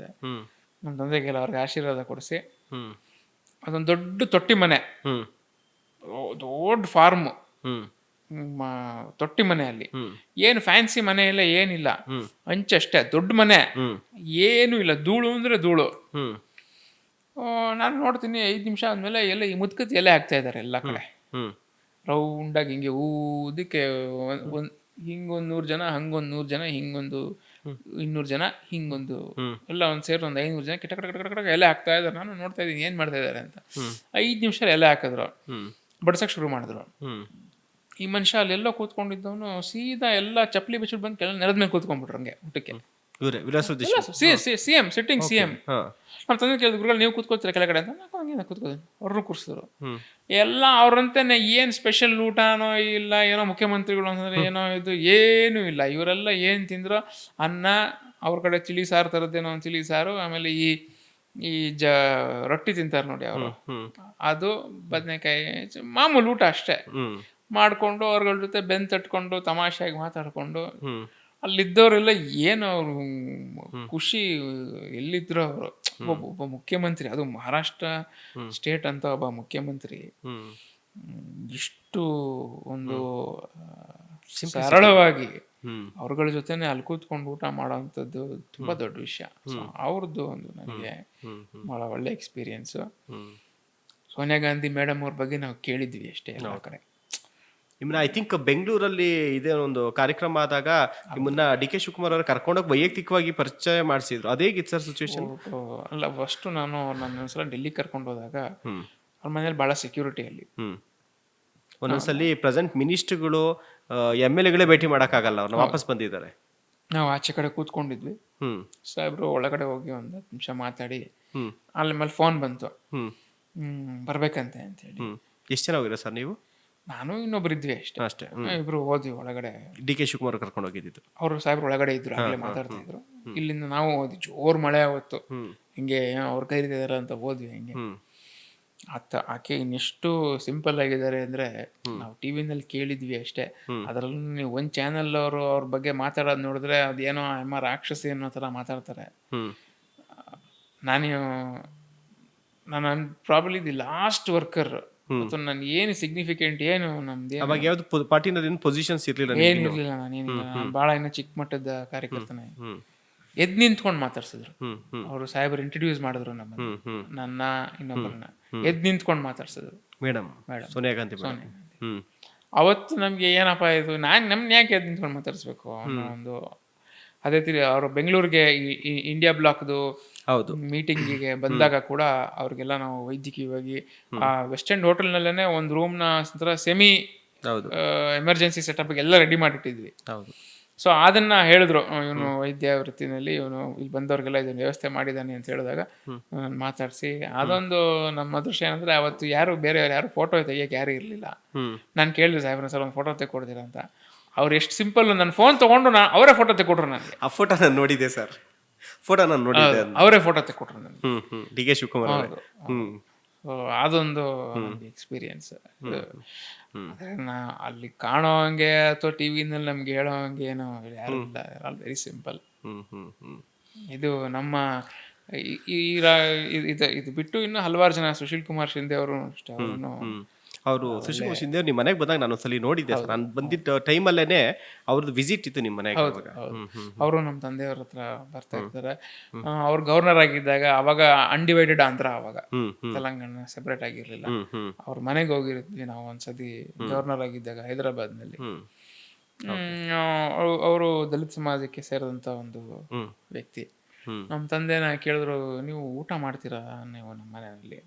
ನನ್ಗೇನಿಲ್ಲಪ್ಪ, ಅದೇನು ಅನ್ನ ಎಲ್ಲೆಲ್ಲಿ ಬರ್ದಿರ್ತಾನೋ ಅಲ್ಲೇ. ಅವರು ಈ ಕಡೆಗೆ ಪಿನನ್ ಅಂತ ಹೇಳಿ ನಮ್ಮ ಸ್ನೇಹಿತರಿದ್ರು, ಆತ ಮುಸಲ್ಮಾನ್, ಈ ಕಡೆ ಬ್ರಾಹ್ಮಣ ನಮ್ಮ ತಂದೆ. ಸೊ ಅವ್ರು ಹೇಳಿದ್ರು, ಶಿಂದೆ ಅವ್ರು ಹೇಳಿದ್ರು, ಬ್ರಾಹ್ಮಣ್ ದಲಿತ್ ಮುಸಲ್ಮಾನ್ ಈ ಕಾಂಬಿನೇಷನ್ ಇನ್ನೆಲ್ಲಿ ಸಿಗುತ್ತೆ ನೋಡಿ, ಎಲ್ಲ ಒಂದೇ ಟೇಬಲ್ ಮೇಲೆ ಕುತ್ಕೊಂಡು ಊಟ ಮಾಡ್ತಾ ಇದ್ದೀವಿ ಸರಿ ಸಮವಾಗಿ ನೋಡಿ. ಅಂದ್ರೆ ಎಷ್ಟು. ಆತನೂ ಅಷ್ಟೇ ಬಹಳ ಎತ್ತರವಾದ ರಾಜಕಾರಣಿ, ಒಳ್ಳೆ ಮನುಷ್ಯ. ಸರ್ ನಿಮ್ಮ ತಂದೆಯವರಿಂದ ಏನು ಕಲ್ತಿದ್ದೀರಾ ಸರ್? ಇದೆಲ್ಲದಕ್ಕೂ ಕಾರಣ ತಂದೆಯವರು ಏನಾರು ಒಂದಷ್ಟು ಪ್ರಿನ್ಸಿಪಲ್ನ ನೀವು ಫಾಲೋ ಮಾಡಿದ್ಕೆ ಏನು ಕಲ್ತ್ರಿ ಮೇನ್ ತಂದೆ ಅಂತ? ನಮಗೆ ಧೈರ್ಯ, ಮುಖ್ಯವಾಗಿ ಅವರು ನಮಗೆ ಧೈರ್ಯ ಕೊಡ್ತಾ ಇದ್ರು. ಇವತ್ತಿಗೂ ಅಷ್ಟೇ. ಹ್ಮ್ ಇಂಥ ಕೆಲಸಕ್ಕೆ ಹೆದರ್ಬೇಡ, ಹ್ಮ್ ಹಿಂಜರಿ ಬೇಡ, ಹ್ಮ್ ಹ್ಮ್ ಗೋ ಫೇಸ್ ಇಟ್. ಹ್ಮ್ ಎಷ್ಟೋ ಸರಿ ನಾವು ಓದ್ಬೇಕಾದ್ರೆ ಅಯ್ಯೋ ಓದಿಲ್ಲ, ಇವತ್ತು ಎಕ್ಸಾಮ್ ಚಕ್ಕರ್ ಹೊಡೆದ್ಬಿಡ್ತೀನಿ, ಅವೆಲ್ಲ ಲೆಕ್ಕ ಇಲ್ಲ. ಹ್ಮ್ 0 ತಗೊಂಬ, ಕೂತ್ಕೊಂಬ, ನೀನು ಹ್ಮ್ ಹೋಗಿ ಬರೀ. ಹ್ಮ್ ಯಾರಿಗೆ ಗೊತ್ತು, ಹ್ಮ್ ನೀವು ಓದಿರೋದೇ ಬರ್ಬೋದು. ಹ್ಮ್ ಯಾಕೆ ಹಿಂದೆಟ್ ಹಾಕ್ಬೇಡ, ಹೋಗಿ ಬರೀ. ಸೊ ಹಂಗೆ ನಮಗೆ ಎಲ್ಲದಕ್ಕೂ ನಮಗೆ ಧೈರ್ಯ ಕೊಟ್ಟರು, ಹ್ಮ್ ಎಕ್ಸ್ಪೋಜರ್ ಕೊಟ್ಟರು. ಹ್ಮ್ ನಮ್ಮ ಮನೆಗೆಲ್ಲ ಜನ ಬರ್ತಾ ಇದ್ರು, ಹ್ಮ್ ಅವ್ರನ್ನೆಲ್ಲ ಏನು ನಮಗೆ ಇಂಟ್ರೊಡ್ಯೂಸ್ ಮಾಡಿಕೊಡ್ಬೇಕು ಅಂತ ಏನು ಇರಲಿಲ್ವಲ್ಲ. ಹೌದು. ಒಳಗಡೆ ಹೋಗಿ ನಿಮ್ಮ ಪನಿ ಓದ್ಕೊಳ್ರು ಅಂತ ಹೇಳ್ಬೋದಾಗಿತ್ತು, ಹಂಗೆ ಮಾಡಲಿಲ್ಲ ಯಾವತ್ತು. ನಮಗೆ ಹ್ಮ್ ಹ್ಮ್ ಹ್ಮ್ ನಮಗೆ ಇಂಡಿಪೆಂಡೆಂಟ್ ಆಗಿ ಹ್ಮ್ ಎಲ್ಲ ಕಡೆ ಕಳಿಸೋರು, ಅವ್ರು ಪರಿಚಯ ಮಾಡ್ಕೊಡೋರು. ನಾನು ಅಮೇರಿಕಾಗೆ ಹೋದಾಗ ನಂಗೆ 15 ವರ್ಷ ನಾನು ಒಬ್ಬನೇ ಹೋಗಿದ್ದೆ. ಹ್ಮ್ ಓಕೆ 99ನಲ್ಲಿ ನಾನು ಹೋದಾಗ ನಾನು ಒಬ್ಬನೇ ಹೋಗಿದ್ದೆ. 4 ತಿಂಗಳು ಊರು ದೇಶ ಓಡಾಡ್ಕೊಂಡು ಬಂದೆ. ಹ್ಮ್ ಹ್ಮ್ ಆಗ ಆ ರೀತಿ ನಮ್ಗೆ ಎಕ್ಸ್ಪೋಜರ್ ಕೊಟ್ಟರು. ಧರ್ಮ, ಸನಾತನ ಧರ್ಮ ಮತ್ತು ಕರ್ಮ, ಏನು ನಮ್ಮ ಹಿಂದೂ ಧರ್ಮ ನಡೆಯೋದು 2 ಫಂಡಮೆಂಟಲ್ ಪ್ರಿನ್ಸಿಪಲ್ಸ್ ಆಫ್ ಧರ್ಮ ಆ್ಯಂಡ್ ಕರ್ಮ. ಹ್ಮ್ ಈ ಒಂದು ಚೌಕಟ್ಟಿನಲ್ಲಿ ನಡೆಯಪ್ಪ. ಕಂಡವ್ರ ದುಡ್ಡಿಗೆ ಕೈ ಹಾಕ್ಬೇಡ, ಹ್ಮ್ ಜನರ ದುಡ್ಡಿಗೆ ಕೈ ಹಾಕ್ಬೇಡ, ಹ್ಮ್ ಮಠಮಾನ್ಯರ ದುಡ್ಡಿಗೆ ಕೈ ಹಾಕ್ಬೇಡ, ಹ್ಮ್ ಹೆಂಗಸರ ವಿಷಯದಲ್ಲಿ ಹುಷಾರಾಗಿರು. ಹ್ಮ್ ಎಲ್ರನ್ನೂ ನೀನು ಹೆಂಡ್ತಿ ಬಿಟ್ಟಿನ ಎಲ್ರನ್ನೂ ಒಂದೇ ಥರ ನೋಡು, ಅಕ್ಕ ತಂಗಿ ಅಕ್ಕ ತಂಗಿ ತಾಯಿ ಸಮಾನದಲ್ಲಿ ನೋಡು. ಹ್ಮ್ ನಮ್ಗೆ ಇದು ಹೇಳ್ಕೊಟ್ರಂಥ ಪಾಠ. ಹ್ಮ್ ಅದರಿಂದ ನಮ್ಗೆ ಒಳ್ಳೇದಾಗಿದೆ. ಹ್ಮ್ ಇವತ್ತೂ ಅಷ್ಟೇ ನಾವೇನಾದ್ರೂ ನಮ್ಮಮ್ಮ ಅದನ್ನೇ ಹೇಳ್ತಾ ಇರ್ತಾರೆ, ಹ್ಮ್ ಈಗ ನೀವೆಲ್ಲ ಎಲ್ರ ಮನೇಲೂ ಮಕ್ಕಳು ಅಮ್ಮ ಅಂತಂದ್ರೆ ನೀವು ಅಪ್ಪ ಅಂತ ಹೇಳ್ತಾ ಇದ್ರಿ. ಏನಿದ್ರು go to him and seek his advice. Been successful. ತಂದವ್ರಿಗೆ ನೀವು ಹೇಳ್ದಂಗೆ ಸಣ್ಣ ವಯಸ್ಸಿಂದ ಈಗಲೂ ಕೂಡ ಅದೇ ಕೋಪ ಇದೆ. ಬಟ್ ಆ ಕೋಪ ಮೋಸ್ಟ್ಲಿ ನಿಮಗೆ ಕ್ಯಾರಿ ಆಗಿಲ್ಲ ಅಂತ, ಯಾಕಂದ್ರೆ ನೀವು ಕೋಪ ಮಾಡ್ಕೊಂಡು ನನ್ನ ಸಾಮಾನ್ಯ ಎಲ್ಲೂ ನೋಡೇ ಇಲ್ಲ. ಜಾಸ್ತಿ ಕಮ್ಮಿ ಆಕ್ರೋಶ ಬಂದಿದೆ, ಕೋಪ ಕಡಿಮೆ. ಆಕ್ರೋಶನೂ ಅಷ್ಟೇ, ಅದು ಇಲ್ಲಿಂದ ಬರುತ್ತೆ ಅಷ್ಟೇ. ಒಳಗಡೆ ಏನು ಹ್ಮ್ ಹ್ಮ್ ಒಳಗಡೆ ಕ್ಯಾರಿ ಮಾಡೋದಿಲ್ಲ. ಏನು ಕೋಪ ಮಾಡ್ಕೊಂಡು ಏನು ಮಾಡೋದು. ಸರ್, ಕಾರ್ಯಕ್ರಮದ ಬಹುಶಃ ಎಲ್ಲವನ್ನೂ ಕೂಡ ಮುಗಿಸಿದ್ದೀನಿ. ಬಟ್ ಆದರೆ ರಾಜಕೀಯವಾಗಿ ಇನ್ನೂ ಸಾಕಷ್ಟು ವಿಚಾರಗಳಿದೆ. ಅದು ನೆಕ್ಸ್ಟ್ ಮುಂದಿನ ಸರಿ ತಮ್ಮನ್ನು ಭೇಟಿಯಾದಾಗ ಅವನ್ನ ಅಲ್ಲಿ ಆ ಟೈಮ್ಗೆ ಪ್ರಶ್ನೆಗಳನ್ನ ಕೇಳ್ತೀನಿ. ಈಗ ಕೊನೆಯದಾಗಿ ಸರ್, ಈಗ ನೀವು ರಾಜಕೀಯದಲ್ಲಿ ಗುರುತಿಸ್ಕೊಂಡಿದ್ದೀರಿ, ತುಂಬ ಚಿಕ್ಕ ಏಜಲ್ಲೇ ವೈದ್ಯರಾಗಿದ್ದೀರಿ, ಸಾಮಾಜಿಕ ಹೋರಾಟಗಳನ್ನ ಮಾಡ್ತಾ ಇದ್ದೀರಿ. ಸೊ ಯುವಕರಿಗೆ, ಬರೀ ಕಾಂಗ್ರೆಸ್ ಪಕ್ಷದವ್ರಿಗೆ ಅಂತಲ್ಲ, ನೀವೊಬ್ಬ ಯೂತ್ ಐಕಾನ್ ಥರ ಇವಾಗ ನಮಗೆ. ಸೊ ಏನು ಹೇಳಕ್ಕೆ ಇಷ್ಟಪಡ್ತೀರಾ ಸರ್ ಈಗಿನ ಯೂತ್ಸ್ಗೆ, ರಾಜಕೀಯಕ್ಕೆ ಬರೋವಂಥವ್ರಿಗೆ, ಅಥವಾ ವೈದ್ಯಕೀಯ ಕ್ಷೇತ್ರಕ್ಕೆ ಹೋಗೋವಂಥವ್ರು, ಅಥವಾ ನಾವು ಸಾಮಾಜಿಕವಾಗಿ ಹೋರಾಟಗಳು, ನಾನು ಲಾಯರ್ ಆಗಬೇಕು, ಈ ಥರ ಒಂದು ಇರ್ತವೆ. ಸೊ ಏನು ಹೇಳಕ್ಕೆ ಇಷ್ಟಪಡ್ತೀವಿ? ಆಮೇಲೆ ವೈದ್ಯರಾಗಿ ಇವತ್ತು India is the youngest country. ನಮ್ಮ ಮೀಡಿಯನ್ ಏಜು 30. ಅಂದರೆ ನಾವು 150 ಕೋಟಿ ಜನರ ಮಧ್ಯೆ ನೀವು ಆ್ಯಾವ್ರೇಜ್ ಮಾಡಿದ್ರೆ 30 ವರ್ಷ ನಮ್ಗೆ. ಅಷ್ಟು ಯಂಗ್ ವೈಬ್ರೆಂಟ್ ಕಂಟ್ರಿ ನಾವು. ನಾವೆಲ್ಲ ಅಂಡರ್ ಡೆವಲಪ್ಡ್ ಇಂಡಿಯಾ ನೋಡಿದ್ದೆ ನಾವು ಚಿಕ್ಕವರಾಗಿದ್ದಾಗ. Today we are almost coming to developing ಇಂದ ಡೆವಲಪ್ಡ್ ಸ್ಟೇಜಿಗೆ ಬರ್ತಾ ಇದ್ದೀವಿ. ಇವತ್ತು ಯುವಕರೇನಿದ್ದೀರ ಇವೆಲ್ಲ ಫಾರ್ಮೇಟಿವ್ ಇಯರ್ಸ್ನಲ್ಲಿ ಫಂಡಮೆಂಟಲ್ಸ್ ನೀವು strong, you should have very strong principles. Hard work ಮಾಡಿ ಅಂತ ಎಲ್ಲರೂ ಹೇಳ್ತಾರೆ. ಇತ್ತೀಚೆಗೆ ನಾನು ನೋಡ್ದಂಗೆ ಈ ನಮ್ಮ ಸಂಸ್ಕೃತಿನ ಸ್ವಲ್ಪ ದೂರ ತಳ್ತಾ ಇದ್ದಾರೆ ಇವತ್ತಿನ ಯುವಕರು. ನಮ್ಮ ತಂದೆ ನಮ್ಮ ತಾತ ಮಾಡಿದಷ್ಟು ನಾವು ಮನೆಯಲ್ಲಿ ನಾವು ಮಾಡದೇ ಇದ್ರೂ ಅದನ್ನು ಬಿಡಬೇಡಿ. ಯಾಕೆಂದರೆ ನಮ್ಮ ಐಡೆಂಟಿಟಿ ಅದೇನೆ. ಭಾರತೀಯರಾಗಿ ನಮ್ಮ ಸಂಸ್ಕೃತಿ ನಮ್ಮ ಐಡೆಂಟಿಟಿ. ನಾವು ತಂದೆ ತಾಯಿಗೆ, ಹಿರಿಯರಿಗೆ, ಗುರುಗಳಿಗೆ ಮರ್ಯಾದೆ ಕೊಟ್ಕೊಂಡೇ ಬಂದಿದ್ದೀವಿ. ನಾವು ತಲೆಬಾಗ್ತೀವಿ ನಾವು ಬಂದ ತಕ್ಷಣ. ಆ ನಮ್ಮ ಸಂಸ್ಕೃತಿನ ಬಿಡಬೇಡಿ. ಹೊಸದು ಏನು ಬೇಕಾದರೂ ಕಲ್ತ್ಕೊಳ್ಳಿ, ನಮ್ಮ ಸಂಸ್ಕೃತಿನ ಬಿಡಬೇಡಿ. ನಮ್ಮ ಭಾಷೆ ಅಭಿಮಾನನ ಬಿಡಬೇಡಿ. ನಮ್ಮ ತಂದೆ ತಾಯಿಗಳನ್ನ ಗೌರವಿಸ್ಬೇಕು. ಇದು ನಾನು ಇವತ್ತಿನ ಯುವಕರಲ್ಲಿ ನಾನು ನೋಡ್ದಂಗೆ ಎಲ್ಲೋ ಒಂದು ಕಡೆ ಒಂದು ಸ್ವಲ್ಪ ಕಮ್ಮಿ ಆಗ್ತಾ ಇದೆ. ಇದು ಬೇರೆ ಬೇರೆ ಕಾರಣ ಇರ್ಬೋದು. ವೆಸ್ಟರ್ನೈಸೇಷನ್ ಆಗ್ತಾ ಇದೆ. ವೆಸ್ಟರ್ನೈಸೇಷನ್ ಎಲ್ಲದರಲ್ಲೂ ಆಗಿ, ಆದರೆ ನಮ್ಮ ಸಂಸ್ಕೃತಿನ ವೆಸ್ಟರ್ನೈಸ್ ಮಾಡಬೇಡಿ ಅಷ್ಟೇ. ಇದು ನನ್ನ ಮುಖ್ಯವಾದ ಸಂದೇಶ ಇವತ್ತಿನ ಯುವಕರಿಗೆ. ಮತ್ತೆ ಯುವಕರಿಗೆ ಮಾತ್ರ ಅಲ್ಲ, ಯಂಗ್ ಪೇರೆಂಟ್ಸ್ಗೂ ಅಷ್ಟೇ.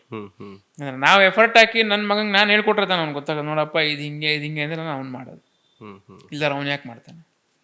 So this is my message to the youth. Okay sir, ತಮ್ಮ ಸಮಯವನ್ನು ಫ್ರೀ ಮಾಡಿಕೊಂಡು ನಮಗೆ ಸುಮಾರು 1 ಗಂಟೆಗಳಕ್ಕೂ ಹೆಚ್ಚು ಕಾಲ ಪಾಡ್ಕಾಸ್ಟ್ಗೆ, ನ್ಯಾಷನಲ್ ಟಿವಿಯ ಪಾಡ್ಕಾಸ್ಟ್ಗೆ ಒಂದು ಟೈಮನ್ನು ಕೊಟ್ಟಿದ್ರಿ. ತುಂಬ ಧನ್ಯವಾದಗಳು sir. Thank you so much. Thank you Shivaprasad. ನಮಸ್ಕಾರ. 38 ಲಕ್ಷ ಜನ ನಿಮ್ಮನ್ನು ಫಾಲೋ ಮಾಡ್ತಾರೆ ಅಂತ ನೀವು ಹೇಳಿದ್ರಿ.